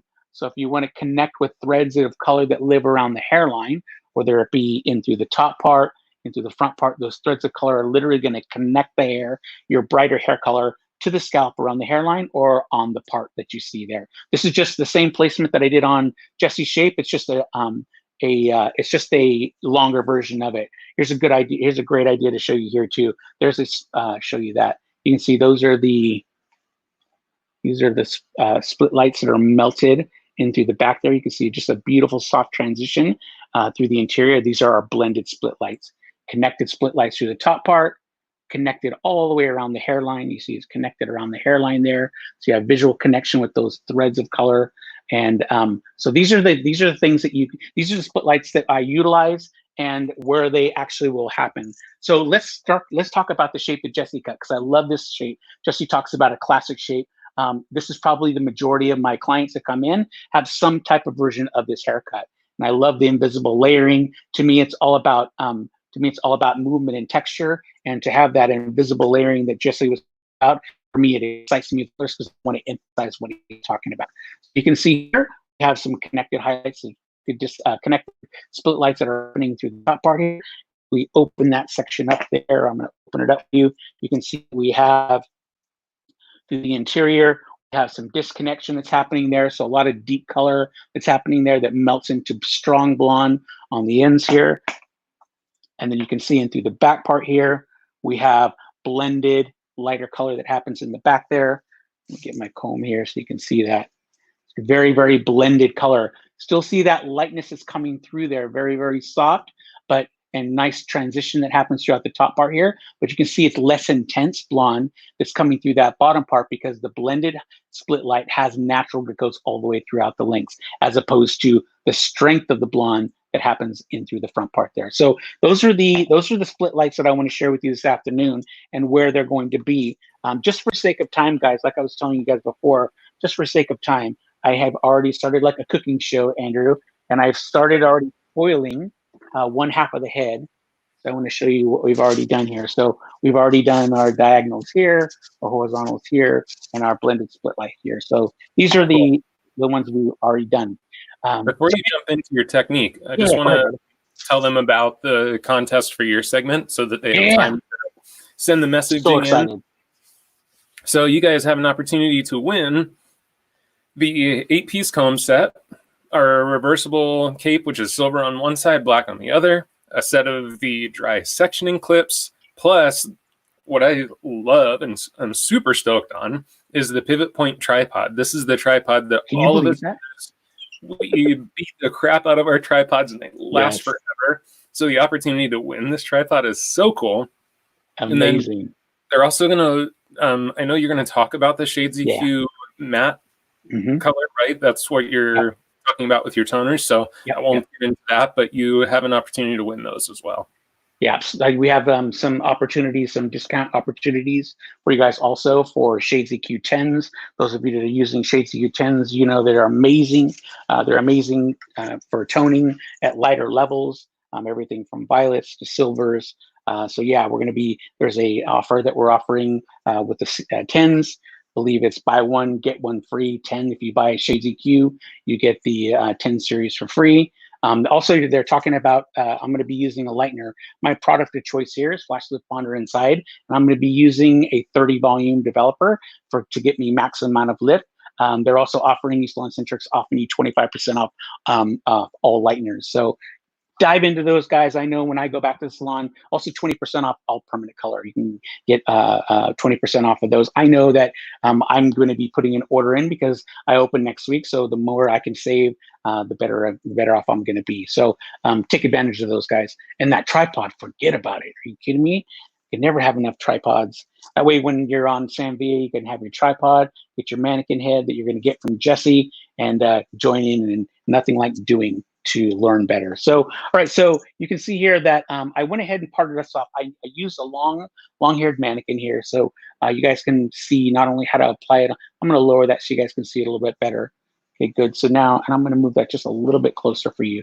So what I did here, as you can see, I went ahead and connected some split light, a connected split light that lives there, and then also a connected split light that lives on her side. So everything is connected around her hairline. So when she pulls her hair back, looks nice and blended. Her clients really like that. But you can see that still a lot of depth that's happening in through there. So now I'm going to go through and section her off. Andrew, could you pull some of those slides for split light slide for me? So I'm just going to kind of walk you guys through. This is real important because how to actually do split light is where all of the magic comes in. And all it is, like I said, guys, just taking the concept of a teasy light, those finer bits of hair that you utilize for that beautiful blend, and creating those fine, beautiful threads of color for that blend, and then also how to utilize them. So you can see here on the PowerPoint there, split light PowerPoint, you see that the center section there, you can see this section's broken up into 3 areas. You have your the lower part of your section, you have the upper part of your section, and then you have the core of your section. The core of your section is the center of it, and it's the largest part of it. The top and the bottom sections, the lower section and the top section, those are where those threads are going to come through. So that whole core section is going to have a core, and then threads of color that are going to be brought from the top, and they're going to be brought out from the bottom. Those threads are making their way all the way through to that center of that section, core section, so that you're literally pulling out threads of color, not just on the top of your section or on the bottom of your section, but literally pulling out threads of color throughout, so that whatever you do on that core section, these, like a teasy light, those threads of color are then going to retract back in and either give you a soft blend or connect the hair to the scalp. So this is what you're going to see when you're doing, this is your section that you're going to utilize for a TV light, for a split light. So I'm going to take a section here and I'm going to do through the interior here, I'm going to do a connected split light. And you can see that on the next slide there, if you give me the next slide there, Andrew. This actually shows you how it's split up. You can see the bottom. Now, each of these is a separate foil, so everything is separated. So if you think about that, if I take a section that's a good, and usually the smallest I want to have my section is like an inch size section. So you can see they're good size sections. Like I showed you before, it gives you a good distribution of blonde if you're looking for that in a short period of time. So I'm going to take my first section and I'm going to go from the bottom, working from the bottom up. So I'm going to take my first section here, and what I'm going to do is I'm just going to take that section and I'm going to retract my my threads of color, and I'm going to turn my mannequin here so you can get a really, really good view of this. Okay, good. So I'm holding the hair vertically straight up, and then what I'm going to do is I'm going to take my Sambia comb, I'm going to dip it in and pull out very, very fine threads of hair, not streaks of color, not cords of color, very, very fine threads of color. So now I have these beautiful threads that are happening. I have my threads that are going to blend. But if you look at my section, you can see that they're literally going to the core of my section. They went all the way through. They're not just on the surface, they're going through the core. So now this is my first, the lower part of my split light. So I'm going to take my foil here. I'm going to set up a workspace here. Always want to make sure that I have my workspace ready. So when I drop those threads of color, you can see they're very, very fine, okay? But they're literally going through the interior. So now I have my first, bottom section. So now what I'm gonna do is I'm gonna go through the top part here, and I'm gonna pull out threads of color that live also on the top part. Now you can see, you may see that I'm going all the way through the core. I may have picked up some of those underneath threads. So that shows me that not only am I going underneath and inside here, but I'm also going all the way to the core there. So now if you think about that, let's go back to the amount of lift that I'm getting. You know that if I take this whole section here and try to look at, it's gonna take me a little longer, and I may have to reapply to get the lift that I'm looking for. Look at how fine those sections are now. I can now go through and utilize my lightener can work a lot better. I can get higher amounts of lift in a very fast and easy short period of time. So now I've taken a thick section that's been broken down into 3 fine sections that I know are going to lift faster and higher. So eliminated my first problem right off the bat. So I'm going to take my section here. All I did was pull my threads of color out there. And now I'm just going to take a clip and I'm going to pull that out of the way. So now I'm working on this first section here. Again, I have my workspace set up for me here. I'm just going to drop that down. Now we're going to do, first thing we're going to do, if we want to go to the next slide there, Andrew, we're going to go to, the first thing we're going to do, I believe, is going to be a disconnected split light. So you can see this, the first section I have there, my lower section, which is all the way to your right. Yep, okay, good. So all the way to your right there is the section that I'm working on now. Those are backwards. I should have had those the other way around, but no worries. So the first section I'm taking is from the bottom. So you can see that all that's going to go on a foil. What I need to figure out with the disconnected split light first, visually, I need to take a look at my section. I need to decide where I want my area transition to happen, whether it be close to the scalp, whether it be on the mid shaft, or whether it be on the ends. This is really important because that's going to decide where I put color on my very first section. So I'm going to choose here. Let's just say I want some disconnection because I know it's on the interior. I want a dark background for my lighter color to live on top. The exterior is going to live on top. So I want that depth there. So I'm going to take my disconnection. I'm going to bring it down all the way down to my mid shaft. So I know that this is where my core section, this is where my area transition is going to happen that you see on that middle, on the middle diagram there on my PowerPoint slide. So I need to figure out where that is. Now, when I start to apply my color, I'm going to put my gloves on, Andrew, because I know there may be some eyes out there that are watching that I need to make sure I have my gloves on.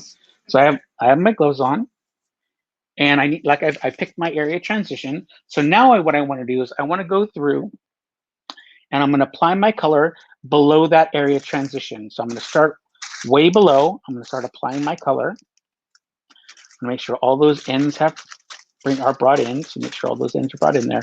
So now I'm lower than my area transition. Now I just painted a hard line there. However you want to do it, just softly diffuse that line that you have that you've created on those threads of color. Remember, these threads of color are going to assist in creating that soft blend. Okay, so now I have my color. It's applied. It's very softly blended in. How you do that is completely up to you. If your Lori's able, she loves to use a blur brush. She's all about the blur brush to softly blend that in. All good. However you choose to do that, that's a great part about this. You don't have to change everything that you do, Andrew. You can blend it in the way you normally do and utilize what you do and what you know as a hairdresser, as a colorist now. So now I'm good here. I'm just going to isolate that section there, and I'm going to use my clip to hold that on there. Next section is going to be my core section. In order for me, like I told you before, in order for me to address my core section, I need to pull out threads from the top part. So I'm going to take that. I'm just going to really quickly pull those threads that are going to go all the way to the core of my section. I'm going to pull those out. Now I have my core. So these threads are going to go away. I'm just going to isolate those. Those are going to go away. And now I have my core section here. So now all I have to do is approach this how I normally would approach, like, say, for instance, a balayage, or maybe if you're doing a foilage, however you would do that, that's how you're going to address this area. But remember, it's much finer, so you're going to be able to get maximum amount of lift. So remember, I knew where I wanted, visualize where I want my area transition. The little clip is going to be exactly where that is. I'm just going to go a little bit below that clip. I'm going to saturate. Saturation is key. Remember, because we've broken down this section, saturation is going to be much, much easier than me trying to pound through color through a very, very thick section. So I'm just going to apply my color. You can see that I'm getting good saturation throughout that area there, all the way through my mid lengths and my ends. And now again, I'm going to address this area here. Sometimes I can use a vertical brush technique that's going to softly blend it at that area transition. I can use just a light pressure. I can use vertical blending. Like I said, you can use a blur brush, or like Sean Goddard likes to do. He likes to do points of light. He'll do something that's close to the scalp and then diffuse it towards further away as you get back. So points of light, blending. Justin Isaac likes to use pressure, shallow and deep. Just depends on what you're trying to achieve. Just depends on how you do it, but you're just addressing that area and trying to blend it in. So now that's my area transition. I've met that. I'm going to take my next foil. I'm going to isolate that. I'm going to take my foil all the way up to where my threads are there. I'm going to use my clip. I know exactly where my area transition is happening because my clip will tell me that. I'm going to drop this, my threads of color that live here. And again, I know where my area transition is. So wherever I apply my color to these threads has to be below that. So I'm going to go again below it. And if you think about this, everything below that clip there is being colored blonde. So this, my bottom section from that point on, blonde. My core section from that point on, blonde. From this point, my top section from that point on, blonde. But you can see that those darker threads of color are coming over the top of my transition. Remember, when we do a TZ light, those threads of color are retracted back, and then they work their way back through to help with that diffusing. In a split light, those threads of color are literally doing that same thing. They're dropping over my area transition to help blend that through. So that's a blended split light. Again, I'm going to softly diffuse that up right where it is there. As long as it's below my area transition, I'm going to have a beautiful soft blend. So that's I can take my clip away here because I don't need to, I know I'm finished with my split, so I don't need to know where my area transition is anymore. I'm just going to take that. I'm going to fold in those corners just to make sure everything stays into place. And guys, you've just done your very first split light. That's cool. Cool? I like it, man. Hey, I've got a bunch of Awesome. questions. I was kind of waiting to throw questions at you because I wanted to make sure you got through that whole first section before we got into Thank some you, Andrew. questions. But what kind of decolorizer are you using for this? This is what I'm using here. It's my favorite lightener. It's a flash lift bonder inside. Hair's in maximum condition afterwards. So for me, this is my go-to, especially when I'm getting lighter levels of lift, Andrew. I'll use other lighteners when I'm looking for more of a controlled lift, maybe 1 or 2 levels of lift where I have more control of my lightener. But in situations like this where I'm looking for maximum amount of blending and maximum conditioning, flash lift bonder inside is the one for me. So I'm using the flash lift bonder inside with 30 volume because I'm getting, again, maximum amount of lift. Cool. And is there any concern with using metal clips with this? I like using my Sam Villa clips here because there's a little bit of metal, but they're coated. And then I have my the rubber band on the inside, which will hold massive amounts of hair. In California, a lot of my clients have like, you know, they hog all the hair.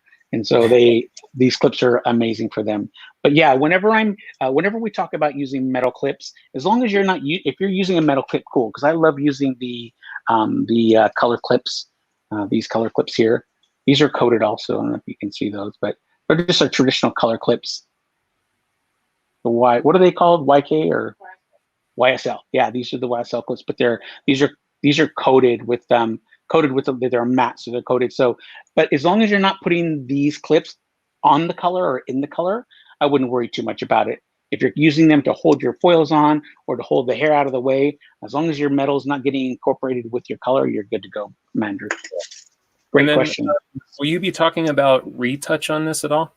Yeah, So we'll get to that. Remind me, Andrew, to talk about the retouch and how to touch this up when we're done. Cool. Okay. I'd imagine you're going to talk a bit about section angle too, whether you're taking horizontal or vertical. Exactly. So what I'll do is I'm showing you now just how to split light in, and then where we place them, I'll show you the sectioning that we did for our benchmark, and then and why we chose to use the split lights that we did. So now I'm around your hairline here. So around the hairline, I want to connect it. So I'm literally going to take a good 1-inch section around the hairline. You can see I'm taking a horizontal parting here for the technique that we did on Jessie's shape, because the part is on the right-hand side here, or her right-hand side. You can see that her part moves over this way. So instead of just going horizontally across the front here, like I'm doing now, that horizontal just moved over towards her part. So the horizontal is more here as opposed to being here. Depending on where your part is, if you want to be able to part in multiple areas, I would suggest doing a horizontal part that just works straight across the hairline. For this, because this shape is it's an asymmetrical shape that's made to be worn short to long. What I did was I just took that horizontal parting placement that I'm doing now and just took it over to the part. So I'm working with that hair that's right on the hairline. So it gives me that illusion of having a really strong distribution, or what we colorists call a money piece into the front part there. So that's kind of what we're going to be doing. So what we did with the mannequin, then how that's achieved. We just did a disconnected split light. So now we're going to do a connected split light. And so I'm going to set up my workspace here. Again, we always want to make sure that we set up our workspace. You're going to do the exact same thing that you did with your disconnected split light. First thing you're going to do, you're going to go through and remove all your threads of color that are going to live around your hairline. And you're going as deep as possible. So there you have your deep threads of color that are going into your section there. And if you go through and you do your threads of color and you find that they're a little chunky, or they look a little, instead of threads, they look like cords, you may pull some of that color through. And it all depends on, Andrew, how much, what you want your connection to look like. You're hearing a lot of buzz right now that chunky highlights are coming back.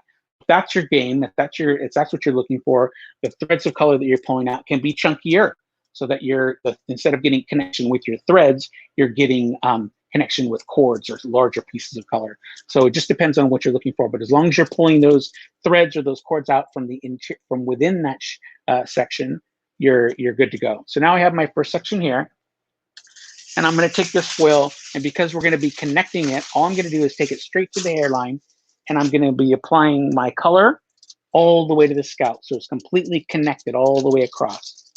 Like I said, with the shape that Jessie cut for me, I just moved this section right onto the part. So I have an equal amount of threads of color on each side of the part. So I'm just going to do this. I'm doing a horizontal. It goes straight across the front. So just you can see colors being separated all the way throughout the mid length.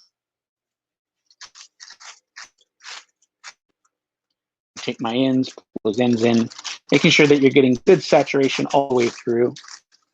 Saturation is key. A lot of times we blame our lighteners, we blame our inconsistent lift on our lighteners, when a lot of times if we just had a proper application with our lighter, we get better lift. We would get better lift than we think. So I have my disconnection. I have my bottom threads of color that I pull out. Now I'm going to go through and pull out my top threads of color. So these are going to be my connected pieces. They're going to connect it around the hairline and on top of my section. So these are going to go away. And you can see that with the diagram that we did there, the threads of color are making their way to the scalp. Now I'm just going to deal with this area here. Again, I can choose to bring my area transition higher up. If I want it really connected, then I bring it higher. If I want to have some depth that's coming through that fringe area, I'm going to disconnect it. It's completely up to you with where you go with this section here. So I'm just going to take my section here.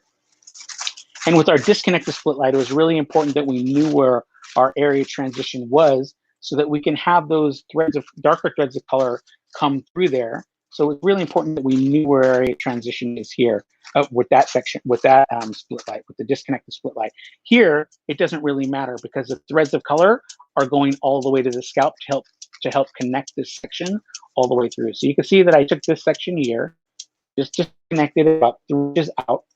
So I'm in this type of application, I'm going to see a lot of dark color with threads of color that melt into this really, really strong distribution of blonde all the way out through the end. So I'm just going to softly diffuse that a little bit more. And you can see that the split light here is going to give you that exact same thing. Beautiful threads of color that work their way all the way to the scalp and then melting into a really strong blonde all the way through. So you can see that on the diagram, the split light connected. The only thing that's dark at the base area is that disconnected area. So if I want to see more depth here, like I have here, see all that dark here is above my finger, that's where my area transition is. You see my threads above it, then below it, all you see is nothing but blonde. So that's what we're going to be doing into the front part here. So my connected split light is going to give me, so I have my core section. Now I'm just going to isolate that. And like I said before, I don't really need to know where my area transition is because my last section I'm going to be doing is going to go right over the top of that. And guess what, guys? This is going to go straight to the scalp again. So I'm just going to get as close as I can to the scalp there. So I have those threads of color that literally connect my section all the way through.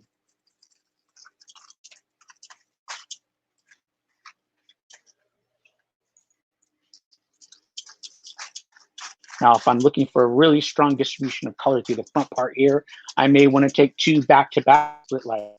If I'm go a little bit further back to where I see a heavy distribution of blonde in around my part area, I may take 2 split lights that live right back-to-back on top of each other.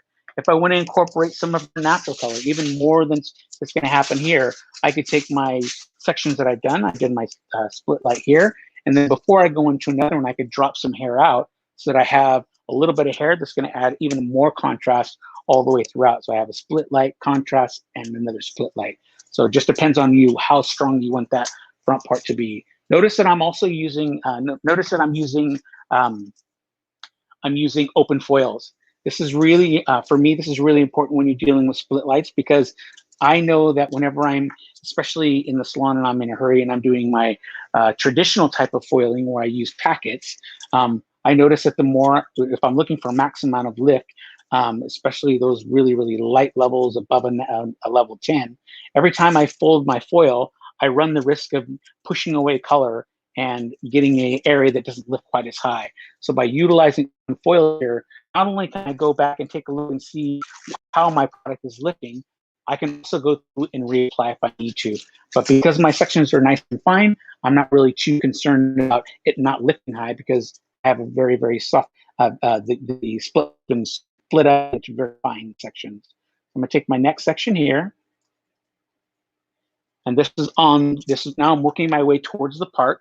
So if you think about that, I'm working my way towards the part from our shape, our Zambia shape that we have here. So now I did a horizontal that lives on around the hairline. Now I'm going to be starting my way towards the scalp here. On the interior here, like I showed you guys before, you can see that the split lights that live on the interior here. Got my comb here. On the interior here are more, you see a lot of that's happening in there. And the ends are more solid blonde there.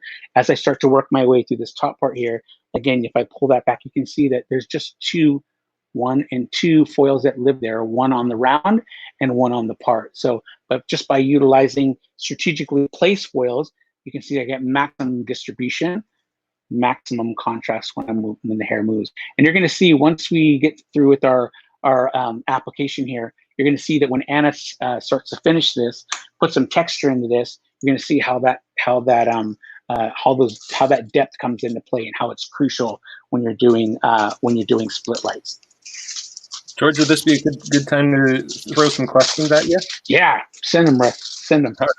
So, got a couple questions about using this over top of like a base color. Let's say you wanted to put a base on and then do this technique. What would you do?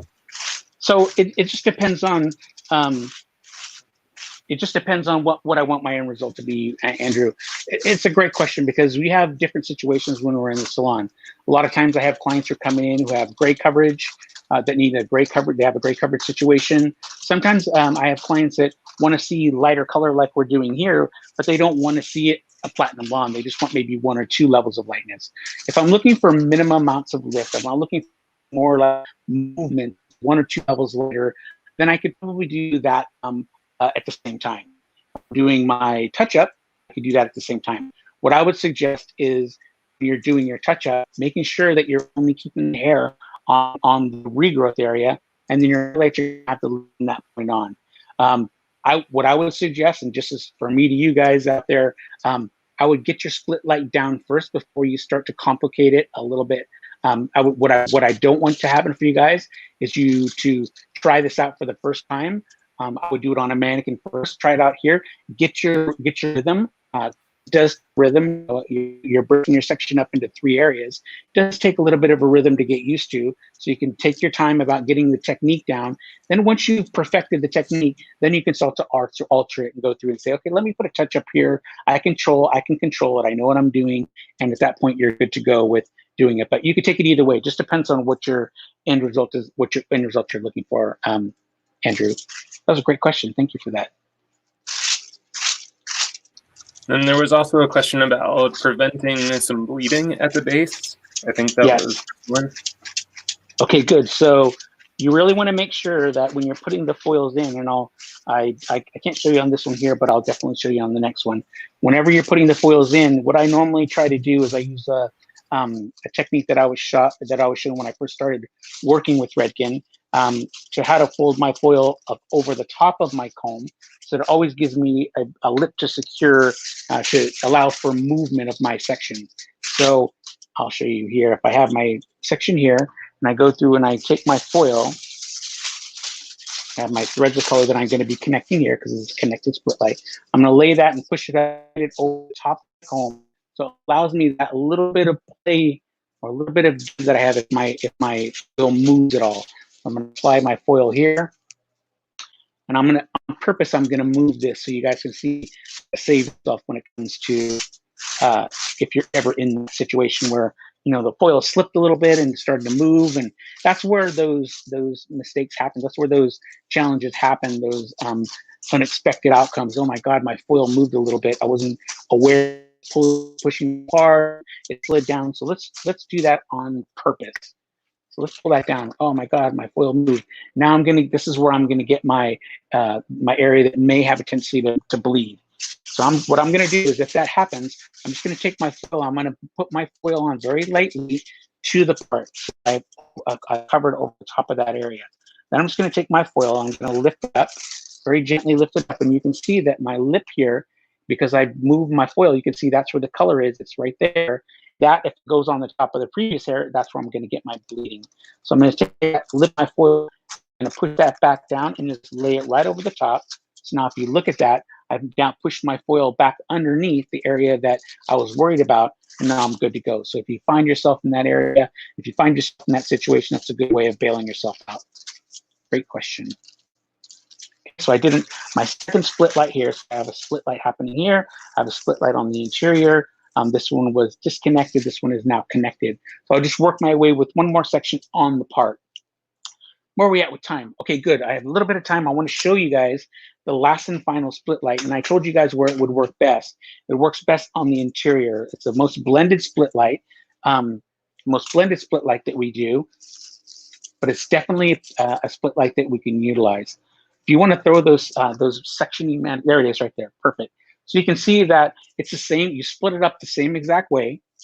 but it's the same exact way. You take exactly the same size parting. If you want to take a good inch size parting, or if not, you could even take even more with the blended split light, because you're not really worried about the blend too much with the blended split light, because of how you apply it. So I have my section here, again, pulling it vertically straight up, making sure all those hairs are moving in the right direction. I'm just going to go through and pull out my threads of color. And with the other split, like you see that there they are, nice and blended. Pull those pieces of color all the way through. If you need to retract more, if you see that there's not enough that's gonna blend, I may need to pull out more. Okay, there's my first split light there. There's my threads of color. So in this instance, I'm gonna want these threads of color to work their way all the way through the section. So guess what, guys? That just gets dropped out. Then all I have to do is go through the next, again through my top part. Oh, sanitize it real quick. Okay, so I'm going to have my disconnection. I have my blended threads on the bottom. I'm going to take out my blended threads on top. These are going to go away. So I'm just going to pin those out of the way. Again, like I said, I dropped my interior, my lower section out, threads out. I pulled out my top section. So you can see this is my core. I'm just going to apply as I normally would to my core of any of my split lights. And lay that over a foil. Again here, can approach it exactly the same way I would. With the blended split light, I go as high as I want with my area of diffusion. It just depends on where I want to see that lightness start and where I want it to end. I'm going to take my section here, I'm going to saturate all the way to my ends. Again, go through and blend through that as you normally would a balayage or a foilage. And saturate really, really well. I'm going to take that, fold that up. And you can see that I took a good size section, a good 1 1¼ inch section. So I don't need, for here, I don't need a lot of sections because my sections are so large. I'm just gonna isolate that. And guess what? These threads here, because they come from inside that, we're just gonna leave those out too. So you can see my area transition was here. These threads of color are going to melt back through that section, giving my depth to help soften out that the area transition on the top and the bottom, and then incorporating those darker threads of color all the way throughout my section. So this is a blended split light. And like I said, those work really well on the interior, just like we did on the Sambia shape that we did here. You can see in through the back part here, those blended split lights are very, very blended. You see just as much lightness as you do darkness. It happens underneath there. Nice, beautiful blend. And then on top here, we just did one that was connected here. So Andrew, if you want to show them the sectioning mannequin that we did for the Sambia shape here. Okay, good. So all we did with our section here, you can see that we have a diagonal part that's there. So the diagonal part, we work off of that diagonal part. Always work with the part that that's a great question to ask our clients. It's like, so where do you part your hair? Do you part it one way all the time? Do you move your part? Is it, do you do center side? However you do it, you have to take all that in consideration with your placement. So in this placement here, because Jesse sent me a section that was only going to be parted one way over here, then I chose to do my placement for that. So if you don't want to go to the C, well, all we did was we took a horseshoe section, took out the top portion there, from the round, from the recede, the round of the head all the way up. So just took out the round, interior from exterior. So interior underneath that round, above it, exterior. So in that top part there, pulled that out of the way. And then we just took a line that went from the top high point of the head to the back of the ear. So we separated from front to back. So front to back. And then the back here, we subdivided. We have our section that was along the round. And then all we did was we took a section right at the nape and dropped out that nape. The reason we dropped out that nape is because you can see there's a little bit of color that lives on top of it. I want that color to the graduation that was in the back here. I want that to remain more solid. So whatever lighter color lives on top, it'll always give us that deep dark background to set those lighter colors off. And so another quick hot tip I want to share with you, you can see that the lighter color only goes to the highest part of the graduation that happens here. Remember guys, if I go through and I put lighter color through here, you're not going to really see it unless it opens up. What you will see is on any of that graduation that lives underneath here, as that color makes its way through and it peeks its way out onto this graduation, it's going to look really spotty all the way across the bottom there. So just dropping out that nape area there so it have a nice background, but also not creating those spots of color, those lighter color that comes through, and all you see is the tip of it, the spot that lives there. So just dropping that out. And then in through this back part here, you can see those blended split lights that live there. Beautiful transitions that work all the way through that you see, just like you see that you get with a TZ light, but very, very quick and easy to do. Maximum amount of lift. You see the beautiful amount of lift that I have here. It's incredible. So yeah, just being able to utilize those split lights in the areas that you want. Colors of choice. We talked about the matte series. This is one of my favorite. I'm really hot on the matte series now. We normally it's the what I love about it is it's the coolest shade in the Shades EQ family that has a brown to tan background. We have them from level 2s all the way to level 9s. Product of choice here, we did a shadow base before we started highlighting. We did a shadow root here, brought that through about to the mid lengths of the hair, and then we utilize 04M. The reason I love these is because it's the coolest color that has a brown to tan background. So I can get some type of gray coverage. So it kind of bridges the gap between natural colors and corrective colors. You know, some of our corrective colors that are ultra cool, they have a black to tan background, or they have a gray to back to gray background. So they're ultra cool and they're more for correcting. Then you have ones that have a natural brown to tan background, but they're not as cool. So this gives you a really ultra cool matte finish. The background and tone is brown to tan, but it has a blue-green tone to it. So blue counteracting all your blue greens, counteracting and addressing all your warm tones from oranges to reds to yellows, neutralizing all that, giving you a really, really matte end result, but still have a natural feel to it. And I think those are some of the colors you're going to be giving away, right, Andrew? Redken's delivered some of those colors.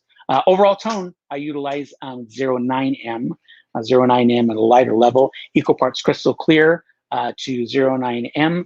To give us a nice balanced, cool end result, but just to give me, allowing some of that natural warmth to come through, but still give me a really a blended cool finish. So those are the formulas that we utilize. Those are the placements. Those are the different split lights you guys can utilize. Guys, I can't encourage you guys enough. I know that I gave you a lot of information in a very short period of time, but I can't. Come back to our video on YouTube and go over the sectioning, go over the application, get your mannequin out, start utilizing it. Oh, one thing I wanted to show you real quick before we're done, Andrew, because remember we talked about one of my challenges, right, brother? One of my challenges was that the teasing. Remember the teasing? So pulling on the hair, tugging on the hair when we're done with our application, because we have all that teasing that we put into the hair. I'm going to pull one of these out, my split out of the way here. My first split light there. So here's one here. So I have my split light here. When you take it back to the shampoo oil, I'm going to bring this down so you can really see this. All you're going to do is take those foils and you're just going to pull them straight out. So you can see here, this was a disconnected split light. And I'll kind of comb this into place so you can see. You can see that the darker threads of color have made their way over my area of transition, not only on the top part, but also on the underneath part. So now all I'm going to do is take my comb and just blend that through all the way through to my mid lengths and my ends. Now she's ready to be rinsed. So I literally just saved myself about 20-30 minutes of detangling time that I was spending at the shampoo well, ripping and tugging on the hair to make sure that I got all the tangles out. And this, when doing split lights, all you do is take your foil and just glide it out. And now she's ready to be rinsed. So saving a lot of time when you go back to the salon. Our new Salon Reality. That's a great tip. Hey, so we had a couple questions about very, very dark hair, like level 2s and 3s, especially if you're, well, kind of two questions. One is kind of back to the, excuse me. You okay? Yeah, got a little lightener in my throat. So with the, darker levels, kind of two questions. Number one, if you're lifting those kinds of levels and you want those blonder tones, what's the solution for that? But also if you have those darker levels, you're trying to, touch up the base while you're doing this color. So can you touch on those two? So, all right. So what you're going to see, let's take the first one, first question about maximum amounts of lift. like I told you guys before, when you're using TZ lights and using these techniques where you're taking larger sections, one of the big challenges is because you have so much hair there is getting the right saturation, getting the right amount of lift. We all know, as colorists, we all know that the thicker your section, the slower and lower your lift is going to be.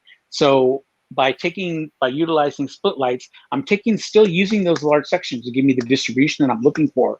But by splitting them up into 3 separate sections, I now have taken that large, huge section and I split them up into 3 fine sections. And we all know that when you're using finer sections, it's not only maximum lift, but it's also controlled, very, very quick maximum lift. So that's question 1. By splitting them up, you're allowing those darker levels to get much, much lighter and faster.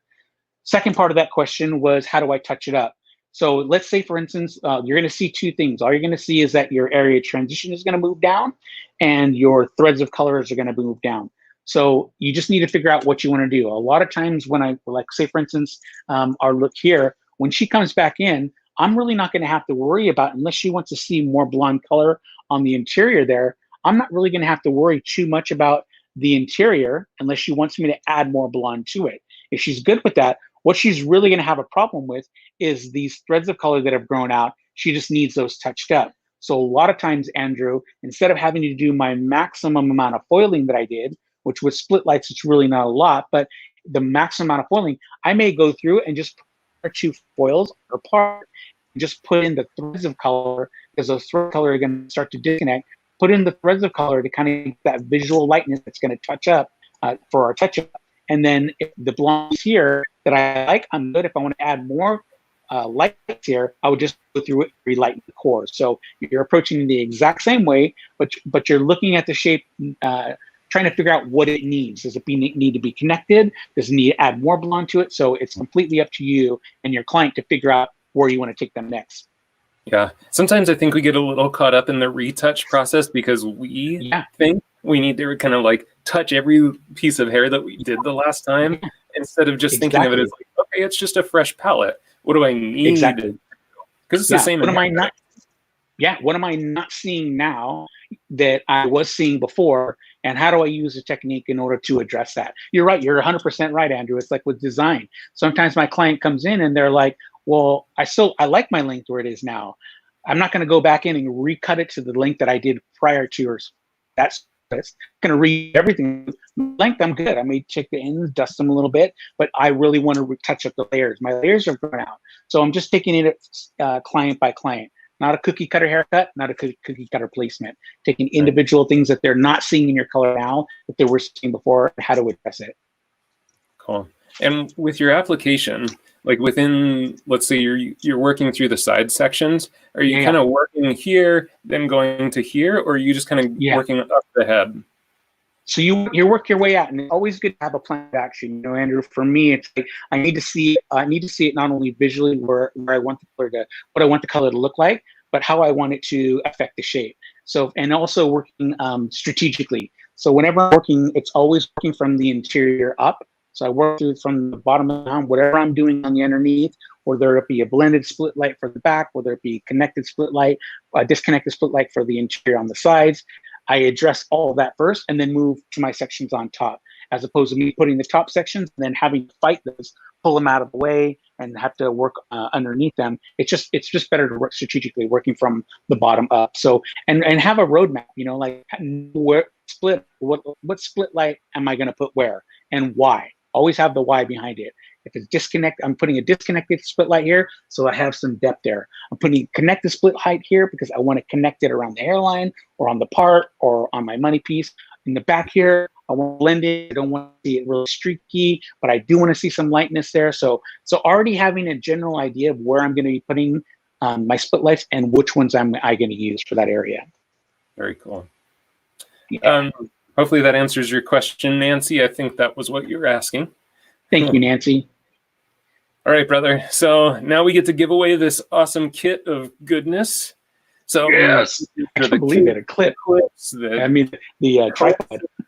Man, the amazing tripod, the matte colors that you used. So the winner is Kate Witham. Kate. we'll reach out to you, we'll connect with you, and make sure we can get you your prizes. So Awesome. fantastic job, George. Like, I don't do Kate, color Kate, do me a anymore, but favor. I kind of want to. Hey, Kate, do me a favor. When you get all your goodies, when you get all your tools, take a picture of them with you and DM me so I can post it on my Instagram. I love the fact that, you know, Sam V is all about supporting the hairdresser. For you guys to give away just to help the hairdresser not only learn better, but also learn and make more money behind the chair. That's what it's all about. So thank you for that. Don't forget to hit me up on a DM. Thank you, Andrew. Appreciate it for that. Thank you for your emceeing all the questions and helping me guide this. It's been amazing, bro. Definitely. I hope that worked for you. I just felt like throwing too many questions throughout where it's going to be a little disruptive to your process. So I was like, I'll just hold them, and then we'll just do Q&As at the end of each section. Awesome. Thank you, brother. I appreciate that, man.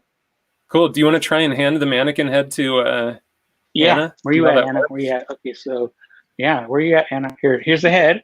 You have to go down. There you go. Did you get it? Oh, All right. Oh my God, that looks so good, Anna.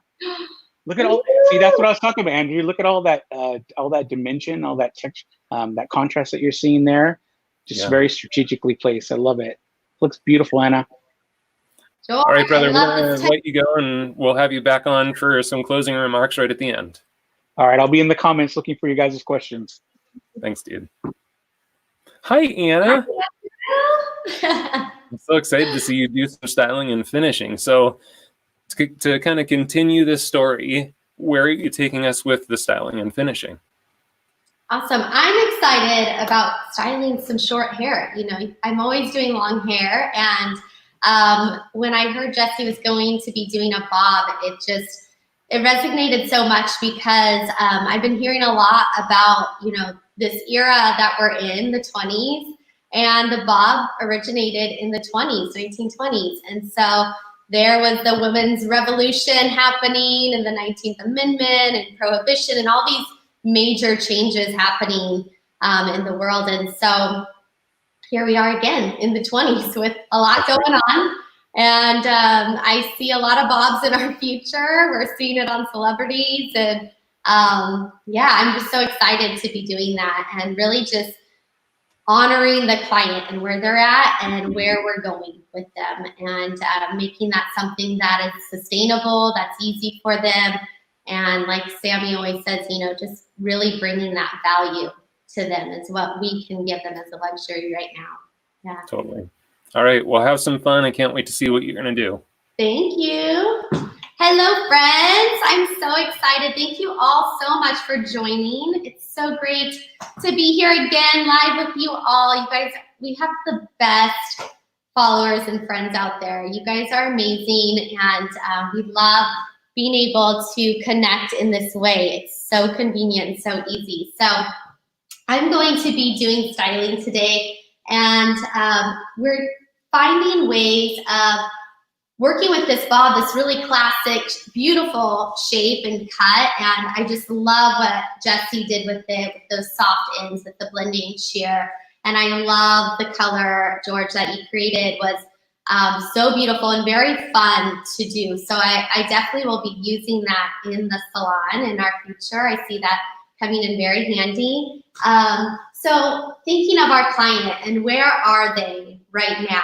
A lot of our feedback we're getting from our clients is that they really enjoyed this time of letting their hair rest. They haven't been styling it a lot.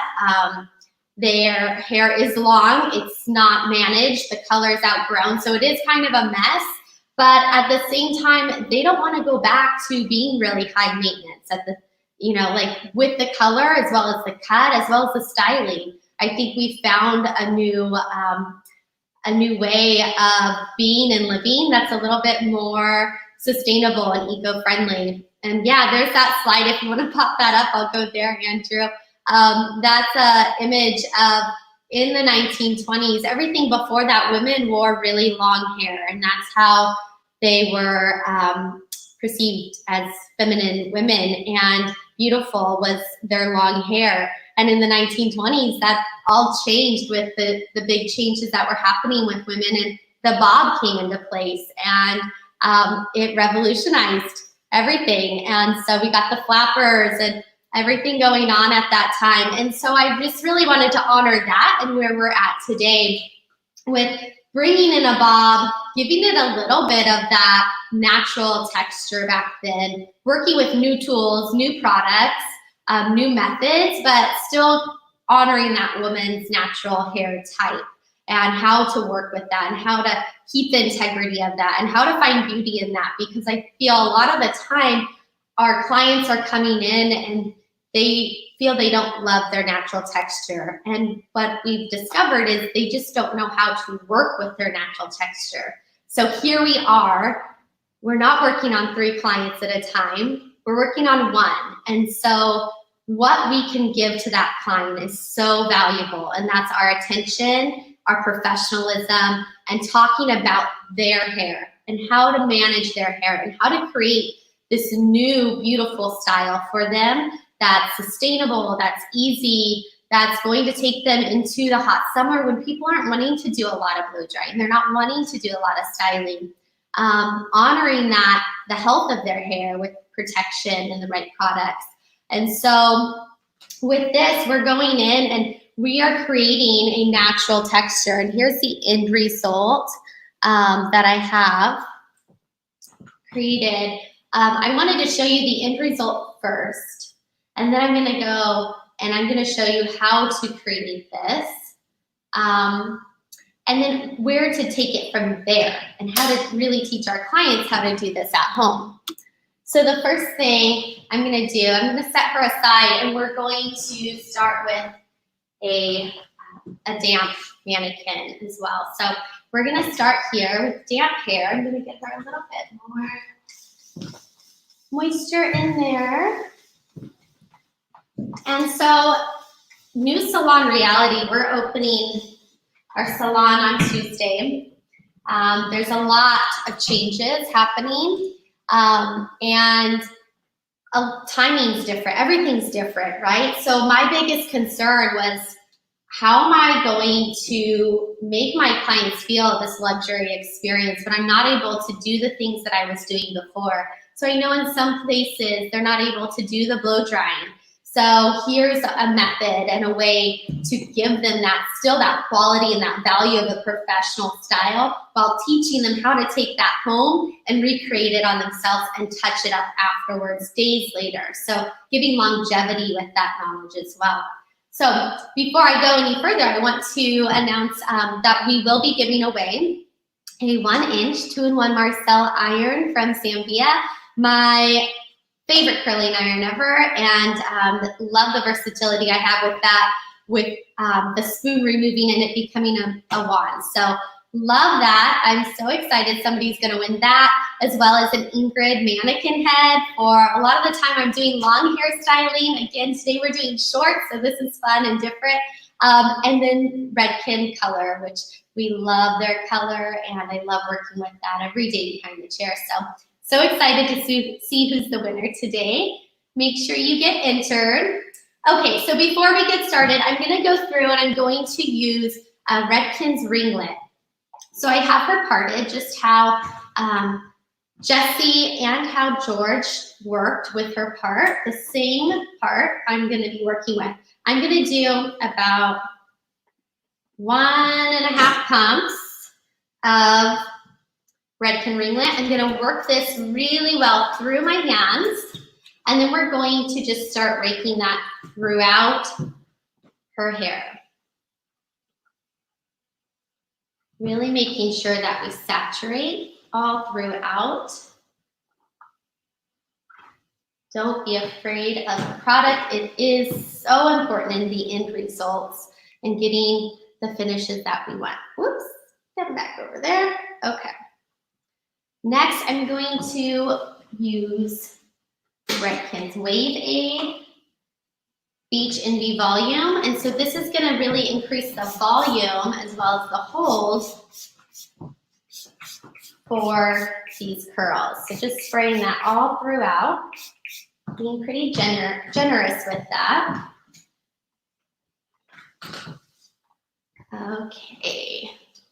Hi everyone, it's so great to see you all out here. Hello, hello, hello. Okay, so working that wave aid throughout. Now we're gonna go in and we're going to use our tail comb and we're gonna do our first section. So let me scoot her a little bit closer for you. So you can see we have a slightly diagonal part. I'm gonna create a triangle here and we're gonna create a triangle on this side.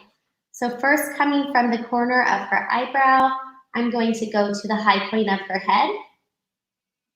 And this will be my first triangle. And here, I'm going to do a pin curl, just kind of clipping this. Oh, I'm so sorry, I'm jumping the gun. Excuse me. First steps first, we are going to actually blow dry her part. So using my 9 row and our blow dryer with the nozzle on. Thank you. Thank you. Okay. So using our nozzle, so we have maximum control over the airflow, and I can really focus on just this part that we have. I'm going to use the outside rows of my bristles, and I'm going to go in. Make sure you guys can see. I'm going to go in. I'm going to scoop up that hair. I'm going to turn her so you can see what's happening, and I'm going to be affecting just this root area. And I'm going to do that all along her part. So yes, we are going to do a little bit of blow drying here, really minimal and only on her part. Let me turn her so you can see. Excuse my arm. Try to make sure you guys can see. And there we are. And what we're doing this for is so that we could just kind of give a little bit of a polish to where she's going to be wearing her part, so that we have a more finished looking end result, more purposeful direction, and a little bit of volume right there at that root. So going in, using the outside rows of my brush, going in, scooping that hair, getting that tension. I'm not drying what's in the brush, I'm drying what is that first inch of her base. Going in there, grabbing that hair. And I'm just affecting her base on her part.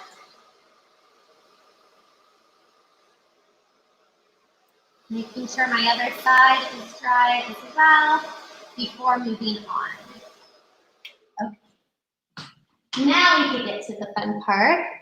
So making my triangle like we had talked about before, we are going to create that. And I'm going to direct all of this hair straight up, combing through my section really well, making sure there's no tangles. That's going to really help with having a more polished professional end result. Combing through, making sure there's no tangles, elevating that. And then we're going to do this. We're going to take this section. I'm at a diagonal right now with the hair, and I'm going to just curl this onto its base. I'm going to be wrapping the hair around 2 fingers to create a wider, looser curl. And then these ends are just going to kind of float over.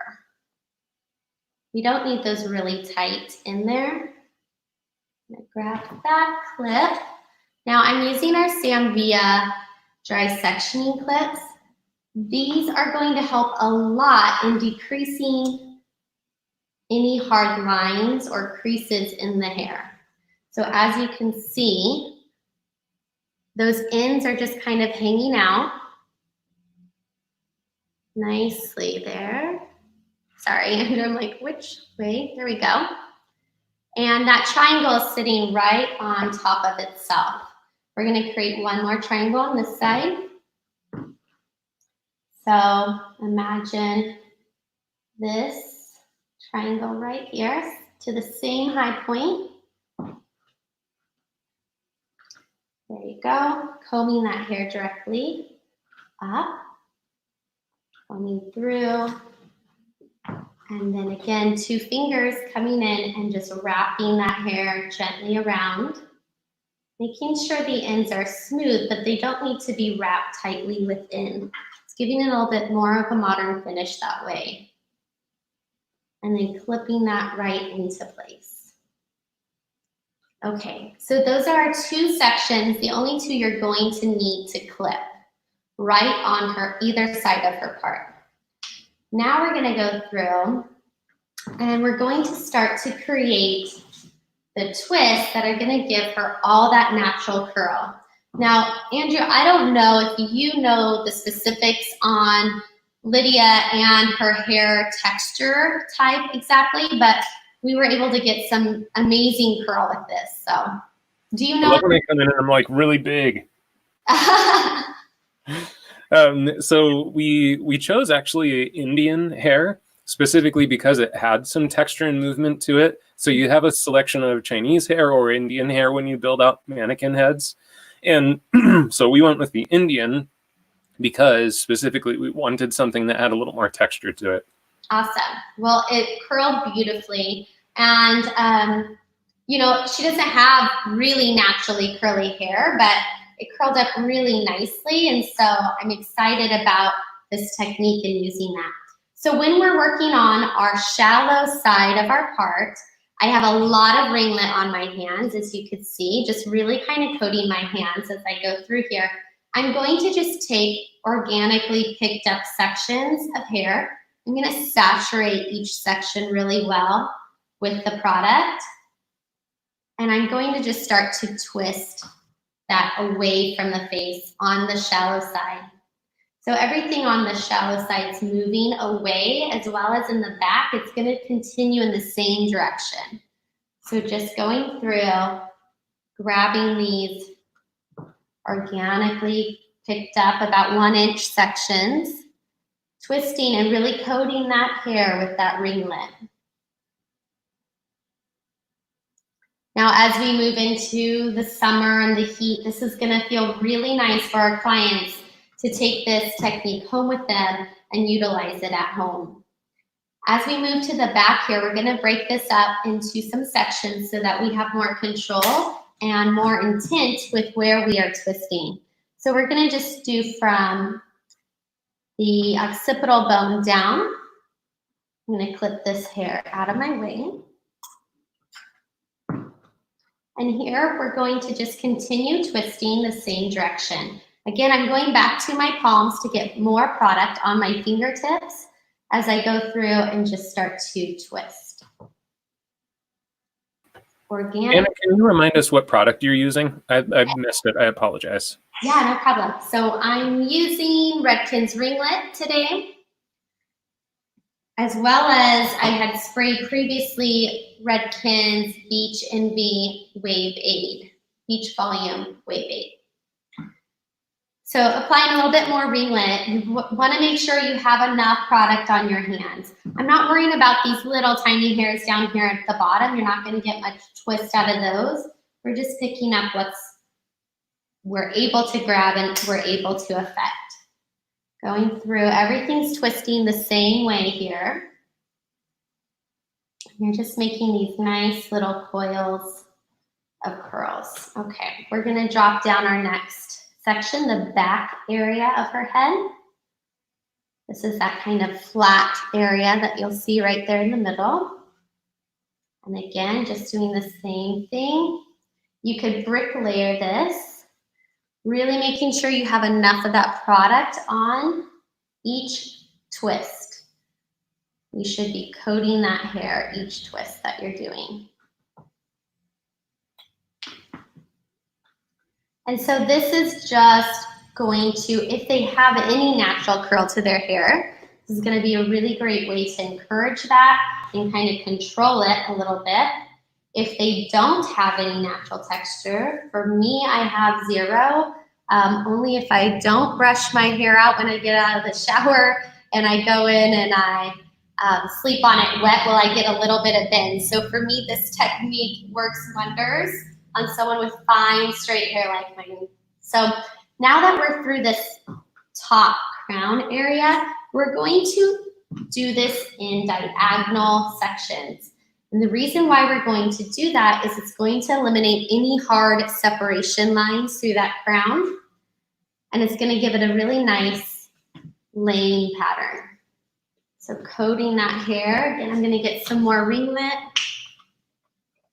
and really coat my hands with that. So here we are at the top sections. And I'm just using my fingers through here to take diagonal lines. The hair is all moving at this point to the right side of her head.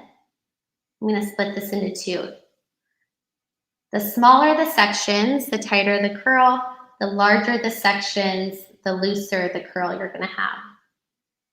Now, if you're wanting to get even more volume and more elevation through this crown, maybe their head's really flat here, you can actually pin that root up, and I'll show you how to get a little bit more volume there.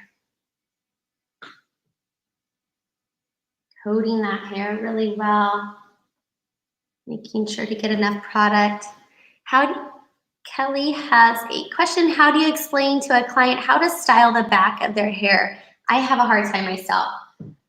That's a great question, Kelly. And really, it's just about the way we show our clients on how to turn their head, how to work with their mirrors, and how to get the best results that they can. It's not going to be perfect back there, but taking it one section at a time, checking it in the mirror is your best bet and getting that result. So you can see I'm just working in diagonal sections here. Thank you for that question. Okay.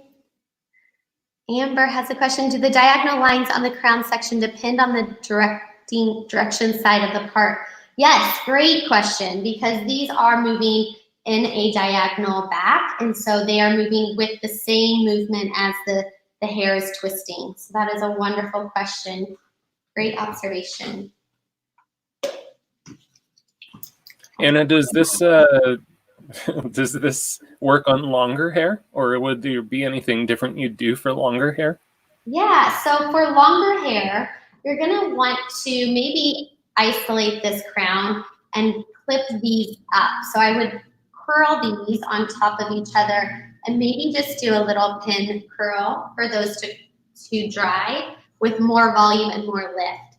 Underneath, that's going to drop a little bit and have a little bit more long, leaner style to it.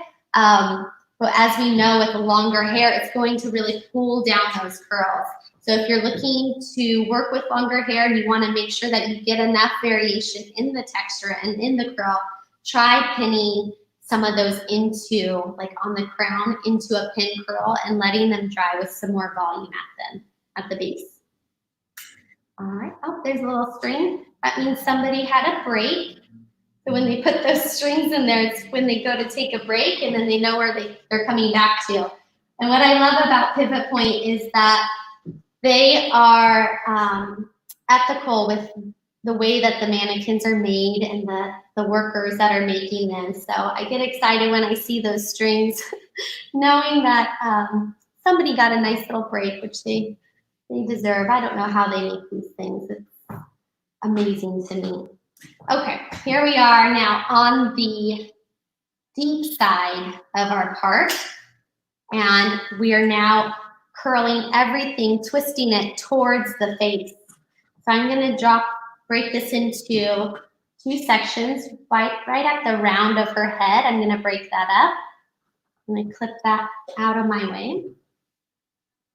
It's important that we work with intent when we're doing this so that we have a specific end result. We know the reason behind it and how to get that. Sorry, my hands are slippery.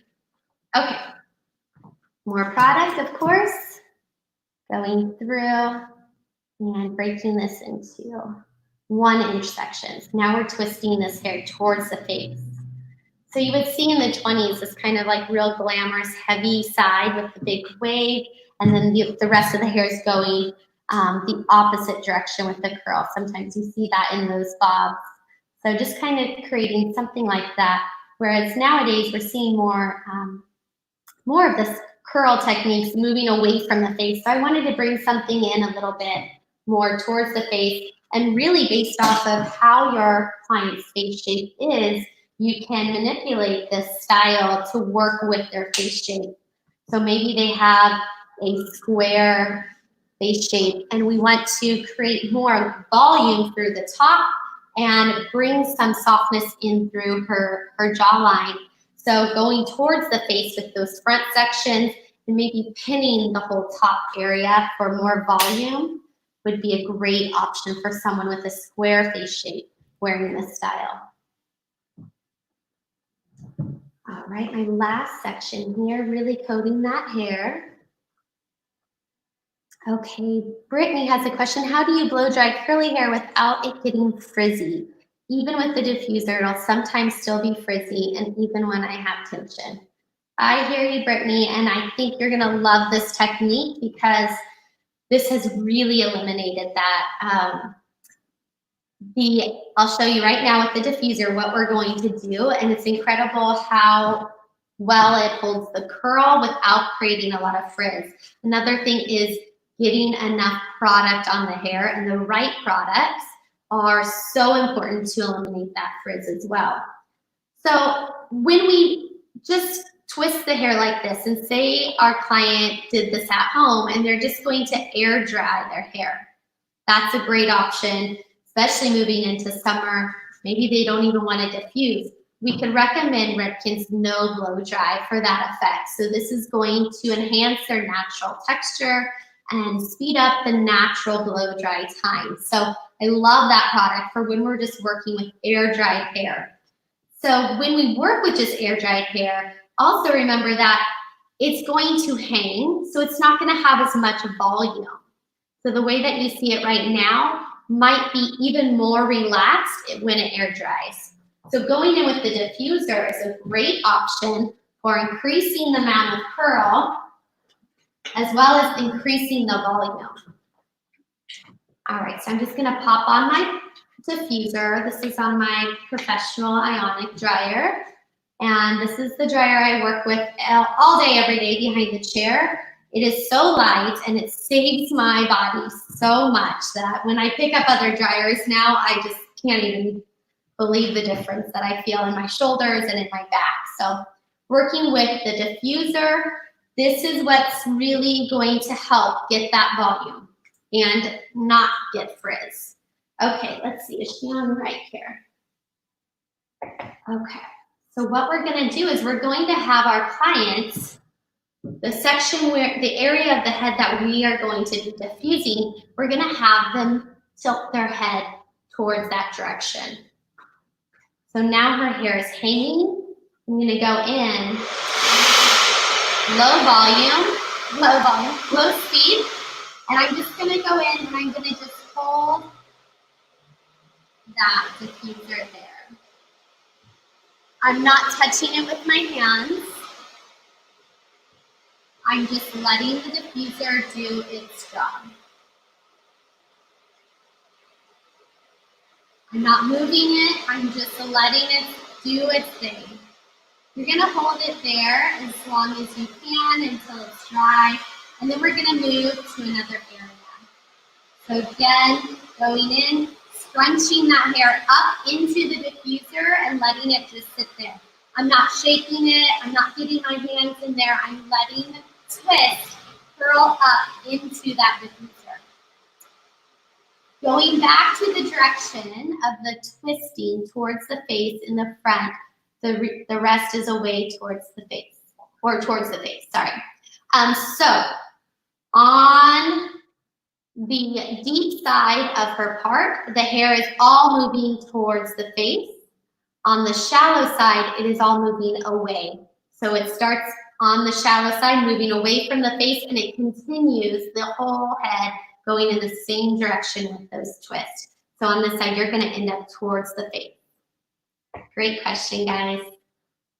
How many of you are seeing more natural texture happening with your clients or in fashion? It's really exciting to see women embracing their natural texture. So here we are on the sides of her head. Again, she's tilting her head to the side, low heat, low volume, low speed, going in, just letting my diffuser do its job.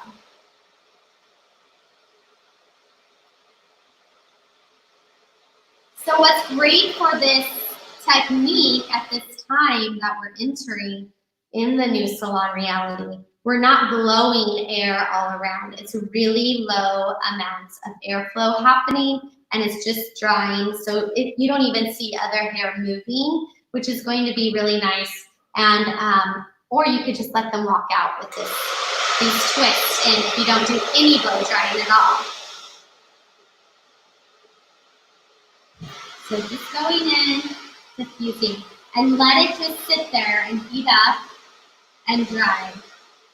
And you're gonna wanna wait till it's 100% dry before you go in and start messing with it, manipulating those curls.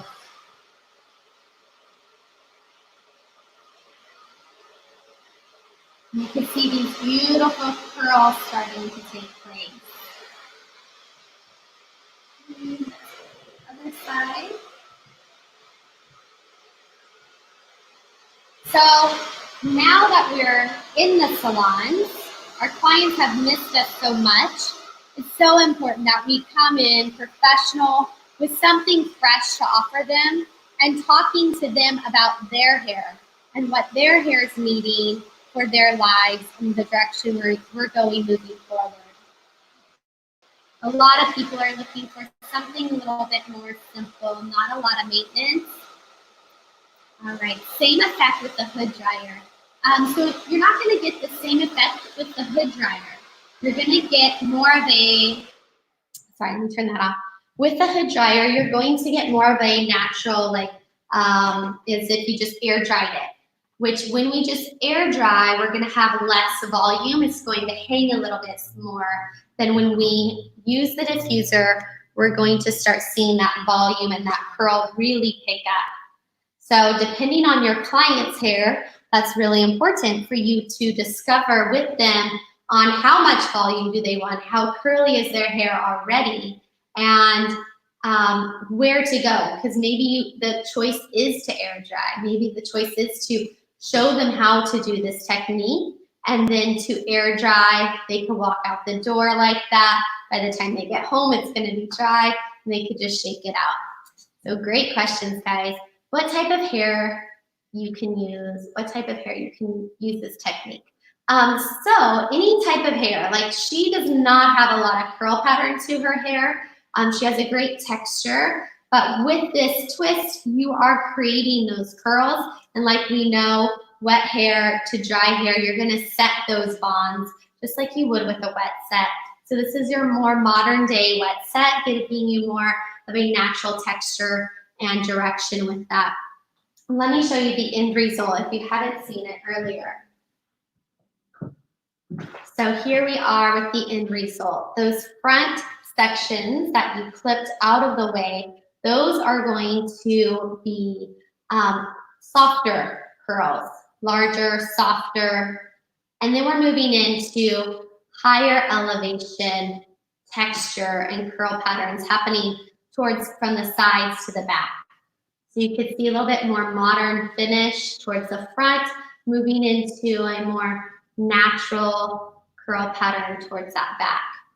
And again, it's just about sharing something different with our clients, something a little bit more sustainable that they can create at home, incorporating their natural textures. As well as our new salon realities we're entering with. Some salons not even able to blow dry, limited amount of time, and really being there for our clients and educating them about their hair and how to manage that. So through this top section, you're going to just place your diffuser on each curl. And you're going to diffuse each curl just like that. Amber has a question. Do the diagonal lines on the crown section depend on the direction? Oh yeah, we saw that. So yes, the diagonal sections on the crown depend on the way your twists are going and the direction, the side your part is on. So we did a diagonal back through that crown. Again, it just softens and doesn't leave any hard lines of separation through that crown. and allows those curls to kind of lay on top of each other in a very natural, soft way. All right, so now we talked about how to create this style from wet to dry. Maybe we finish it on her at the salon and then she goes home. So we want to teach sustainability with our clients, how to get more longevity out of their styles and how to touch it up themselves at home. So once this hair, I'm going to give her a little shake and kind of shake some of this out for you as if it's been a couple of days. Some of our clients with natural curly hair, their hair is going to be huge in a couple of days after sleeping on this and wearing it. So how can they still wear this style, but maintain a beautiful look and finish to it? So we want to teach them how to use their iron work in a very simple, minimal way that's going to just enhance what we had already created on them. So here she is, a few days later, a little bit more relaxed, maybe a lot bigger with volume from sleeping on it and her natural texture. So we're going to go in now, and I'm going to use our Sampia 1 inch. This is our giveaway tool for this segment, and I love this tool so much. So we're going to go to the color treated setting because we have George's beautiful color work on here. We want to make sure that we protect that. So with our clients, again, we have this intimate time with them now. We're not working on 3 or 4 clients at a time. Now is the time to really educate them about their tools, their products, and their hair type, and really customize their experience and their time with you for them. So going in with the iron, anywhere there's just like some really kind of flat or wonky kind of curls here, we're going to just go in. And we're not doing a typical curl. We're going to go in with the iron and just kind of give it a little bend. Little bend there. Check that out. And then we're going to go in, maybe do a little bit of bend down towards the end so that it doesn't look like a curled with a curling iron curl. It looks more of a natural one. So you're going to want to read that curl that you're picking up.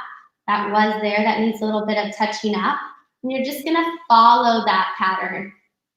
Really simple, just kind of exaggerating and increasing the visibility of those bends and that definition. So we don't wanna create typical curls. We wanna do something that's customized to her pattern and where it's at. Oops. Uh-oh. Sorry about that. Andrew, are you there? Am I still on? Yeah, you're all good. You're fine. Keep going. Okay. All right, so just going in, touching up those curls, really educating her on how to do this. So Sally, you see this curl right here is pretty straight and it's sticking out kind of funky, right? I want you to go in, I want you to read that curl, and we're not going in and doing a curl like this.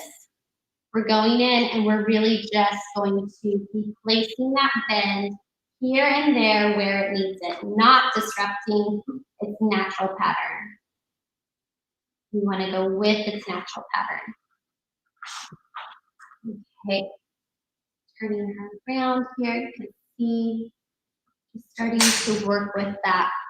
So let's say their hair is ginormous, high day 2 or 3. Some of us have enormous amounts of curl and volume in our hair. So how do we now decrease that volume and make it something more modern? I'm going to plug this one in really quick.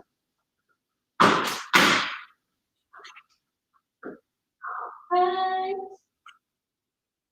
Good thing these heat up really fast. So I have, again, color treated setting. So say their hair is really poofy now. You want to go in and modernize that and decrease that amount of poof. So going underneath the round of her head.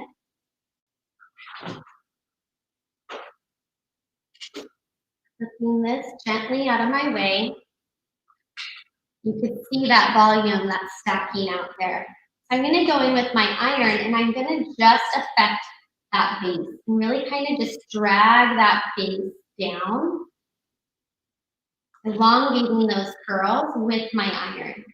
So I'm just placing my iron in at that base of those curls where I see the most amount of volume and just kind of dragging that down. Going to really let that hair float on top instead of popping out.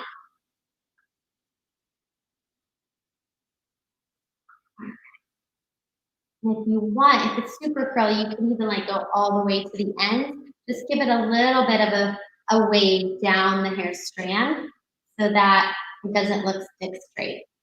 But now we're creating vertical longevity here. So we're stretching out that interior.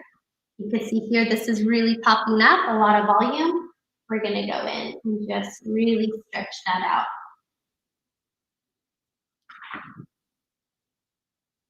And just flatten that base right there.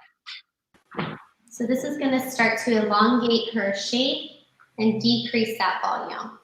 Anna, will you lift her up just a little bit? Do you have room to lift her up? You need to, depending on the density of their hair, how many sections you need to do that up. And Anna, can you lift her up a little higher? oh, Can you lift her up a little higher? Can you hear me? I can hear you now. Sorry. Okay. Can you lift her up a little bit higher? I'm like, could you hear me the whole time or no? Yes. Alrighty. Okay, is that good? Great. Okay, so I would say let's go a little bit further up now and really decrease a little bit more volume through here. She's getting a little poofy on us. So gently taking that section, flipping that out of the way, and now just going through the ones that are poofing out the most. I'm gonna just go in with my sleeker iron and just really kind of stretch out those curls. I'm not straightening them, I'm just stretching out those curls. Anna, what kind of products would you use for like this? Because we're talking about second, third day styling. What kind of product choices would you make for those days? Yeah, I'm so glad you asked that. So Redken's Iron Shape would be the one that I would go to.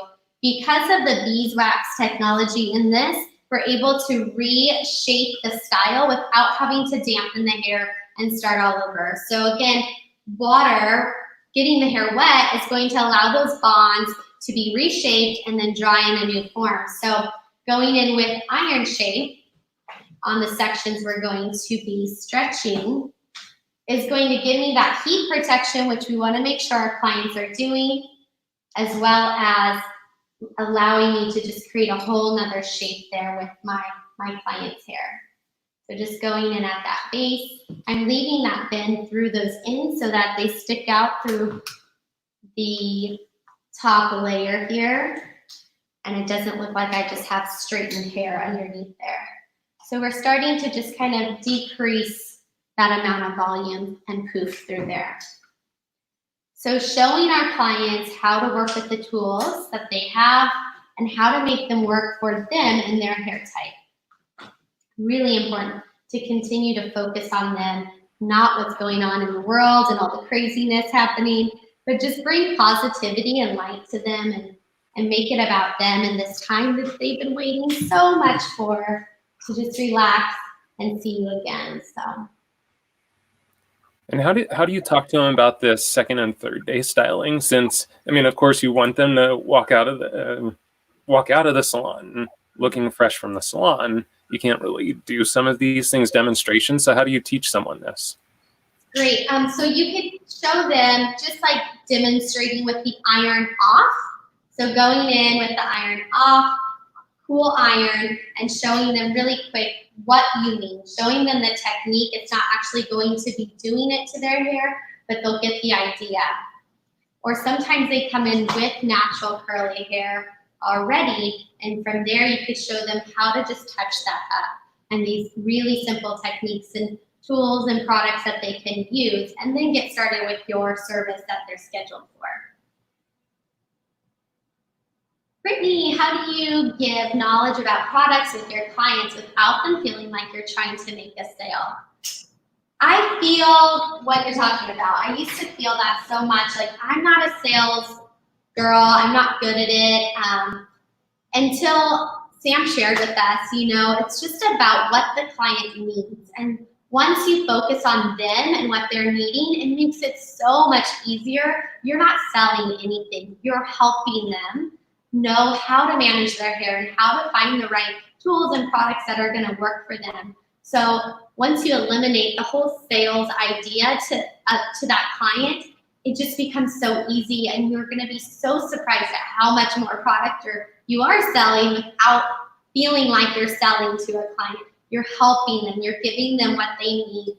That's what they're coming to you for. They don't know what to do at home. They are coming to you hoping that you could share something with them, that they're going to be able to create what you create so beautifully in the salon, that they're going to be able to create that at home. So that's our job as professionals, is really to teach our clients. And, I'm just looking forward to this time that I have now in the chair with my clients to just focus on them and what they need.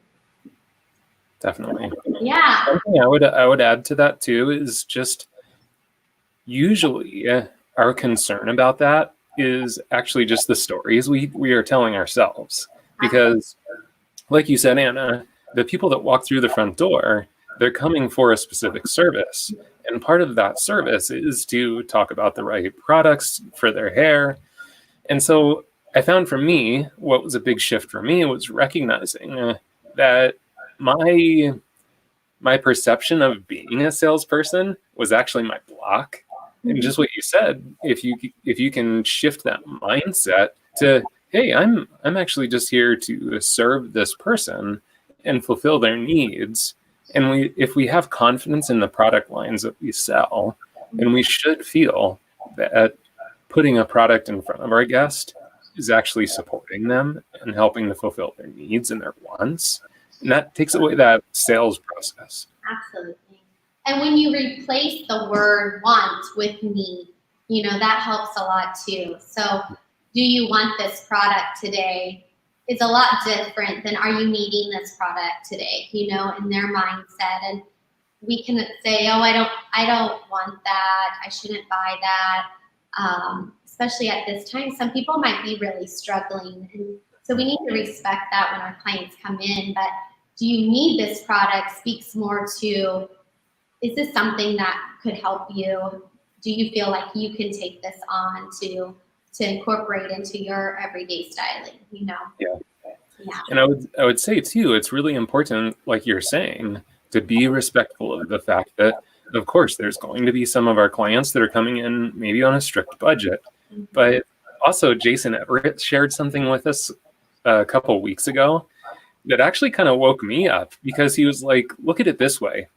Yes, there's a portion of your clientele that their families have had some financial struggles, but there's also a huge portion of your clientele that they've actually spent a ton less money in the last 2 months, but potentially still retain their jobs. So some of your clientele is actually coming in looking for like the best experience, and they're more than happy to still use the financial resources they have to get that experience. So the point is, we don't get to make that decision for them. Our responsibility is to offer everything that we have to our clientele, then allow them to make that choice. And if we do it in the way that we're saying, not as a salesperson, not trying to be pushy, but just offering them solutions for their needs, then it just comes down to their decision-making process on, do they feel comfortable making that financial decision for themselves? So just don't make that decision for the client. Absolutely. And I'm excited now. We have consumer tools available as well for our clients. So I'm big on selling what I use on my clients in the salon and making sure that it's something that everybody is on board with and passionate about. So when Zambia came out with this whole consumer line now, it just makes me so happy that we can offer that as well to them. And we do have special retail packages for those. You can contact our customer service, or actually that 888 number that you've been texting today. That's our customer service phone number. So you're welcome to text that with any questions. But those are two new irons that we just released. We're calling them Pro Results, and it's specifically made for you to be able to retail within the salon. So it's a great option for you. Seeing some great comments on prescribing like you're a doctor for their hair, and how to sell and not feel salesy. You guys are awesome. Yeah. So, are you ready to do your giveaway, Anna? Yes, I am. Always ready to give away. Awesome. So let me bring that back up here so we can see what our winner is going to get. All right. So the winner of the Shades EQ Matte Series, the Ingrid Mannequin Head from our best friends at Pivot Point, and the Sanvia 2-in-1 1-inch Marcel, Anna's personal favorite, is Sierra Tucker. Woo-hoo! Great. Good job, Sierra, on winning. Nice job texting. Good job texting. So Sierra, we'll reach out to you, get your information so we can get those products to you.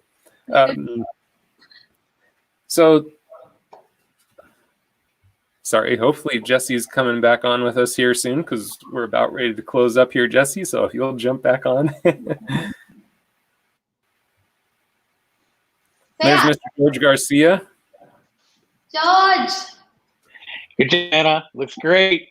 Thanks. Hey George, I actually forgot to ask you, Elizabeth that was watching, because it wasn't hair related, so I didn't want to bother you with it. But since we have a second, Elizabeth was asking about your background that you have, that thing that you have behind you. Oh yeah, it's just a pop-up, dude. Literally, watch. I'll show you. Boop. Just a round little pop-up. That's really cool. Looks like I'm in the studio, right?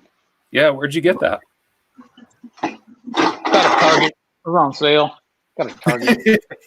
I don't really know, bro. I think I got it. Where'd I get it? I got it on Amazon. Yeah. Oh, well, there you go. It's like literally, bro. It's like $40. So it's like $40-$50. That's pretty awesome. It comes down into a little thing like that. Like your tents, and then you open it up and it blows up into a yeah, you gotta be careful. You gotta be careful where you're opening it. Don't open it in your car. Whatever you do, you gotta open it in your car. So guys, great job today. This was really cool to just see this continual progression from the haircut to the color into the finish style. Let's do it again. Let's do it again. Yeah. Should we just start over? Let's do a long one. Yeah. Yeah, we definitely could. I do want to mention to you guys too, this will be available to rewatch on our Facebook and our YouTube channel. So if you did miss anything, you're welcome to go back through. Yeah,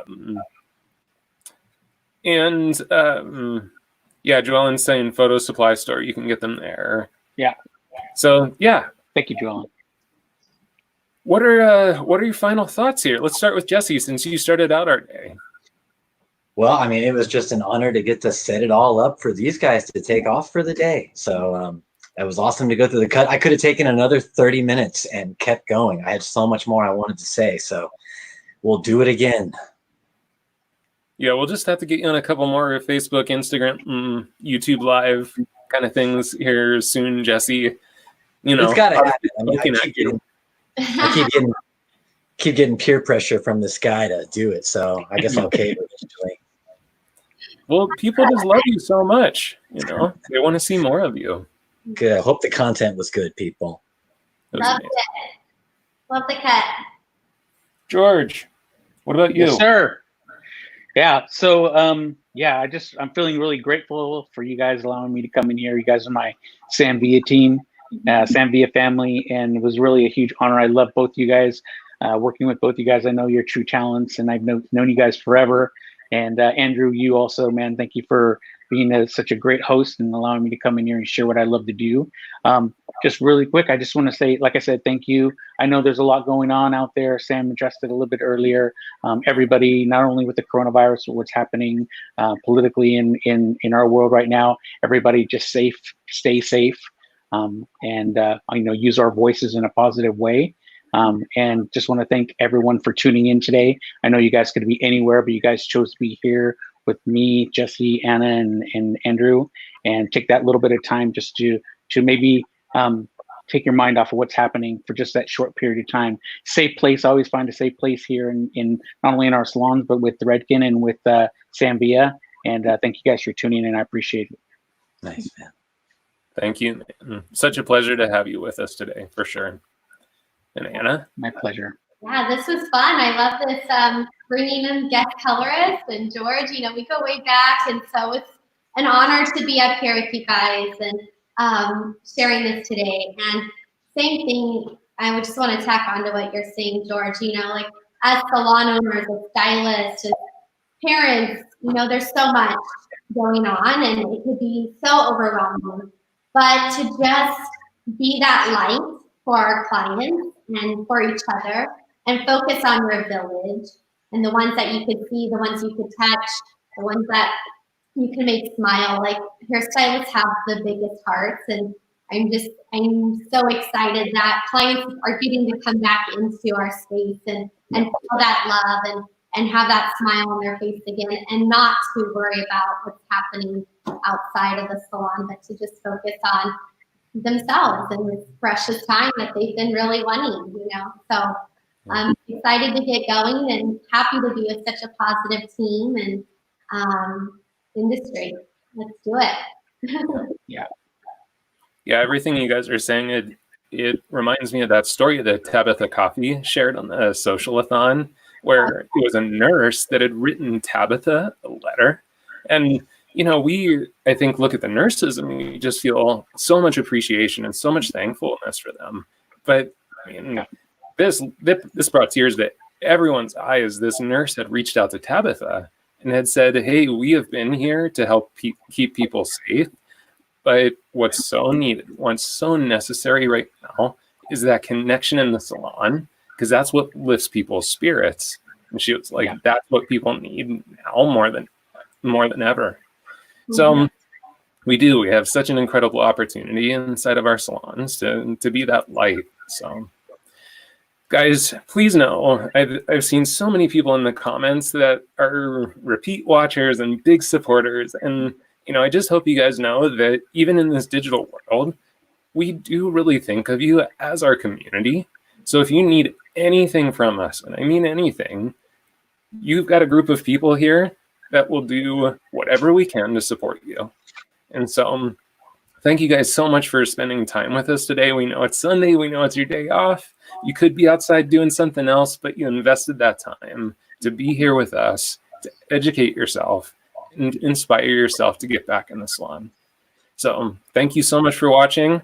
We're going to close up our broadcast and see you soon. Bye, everyone.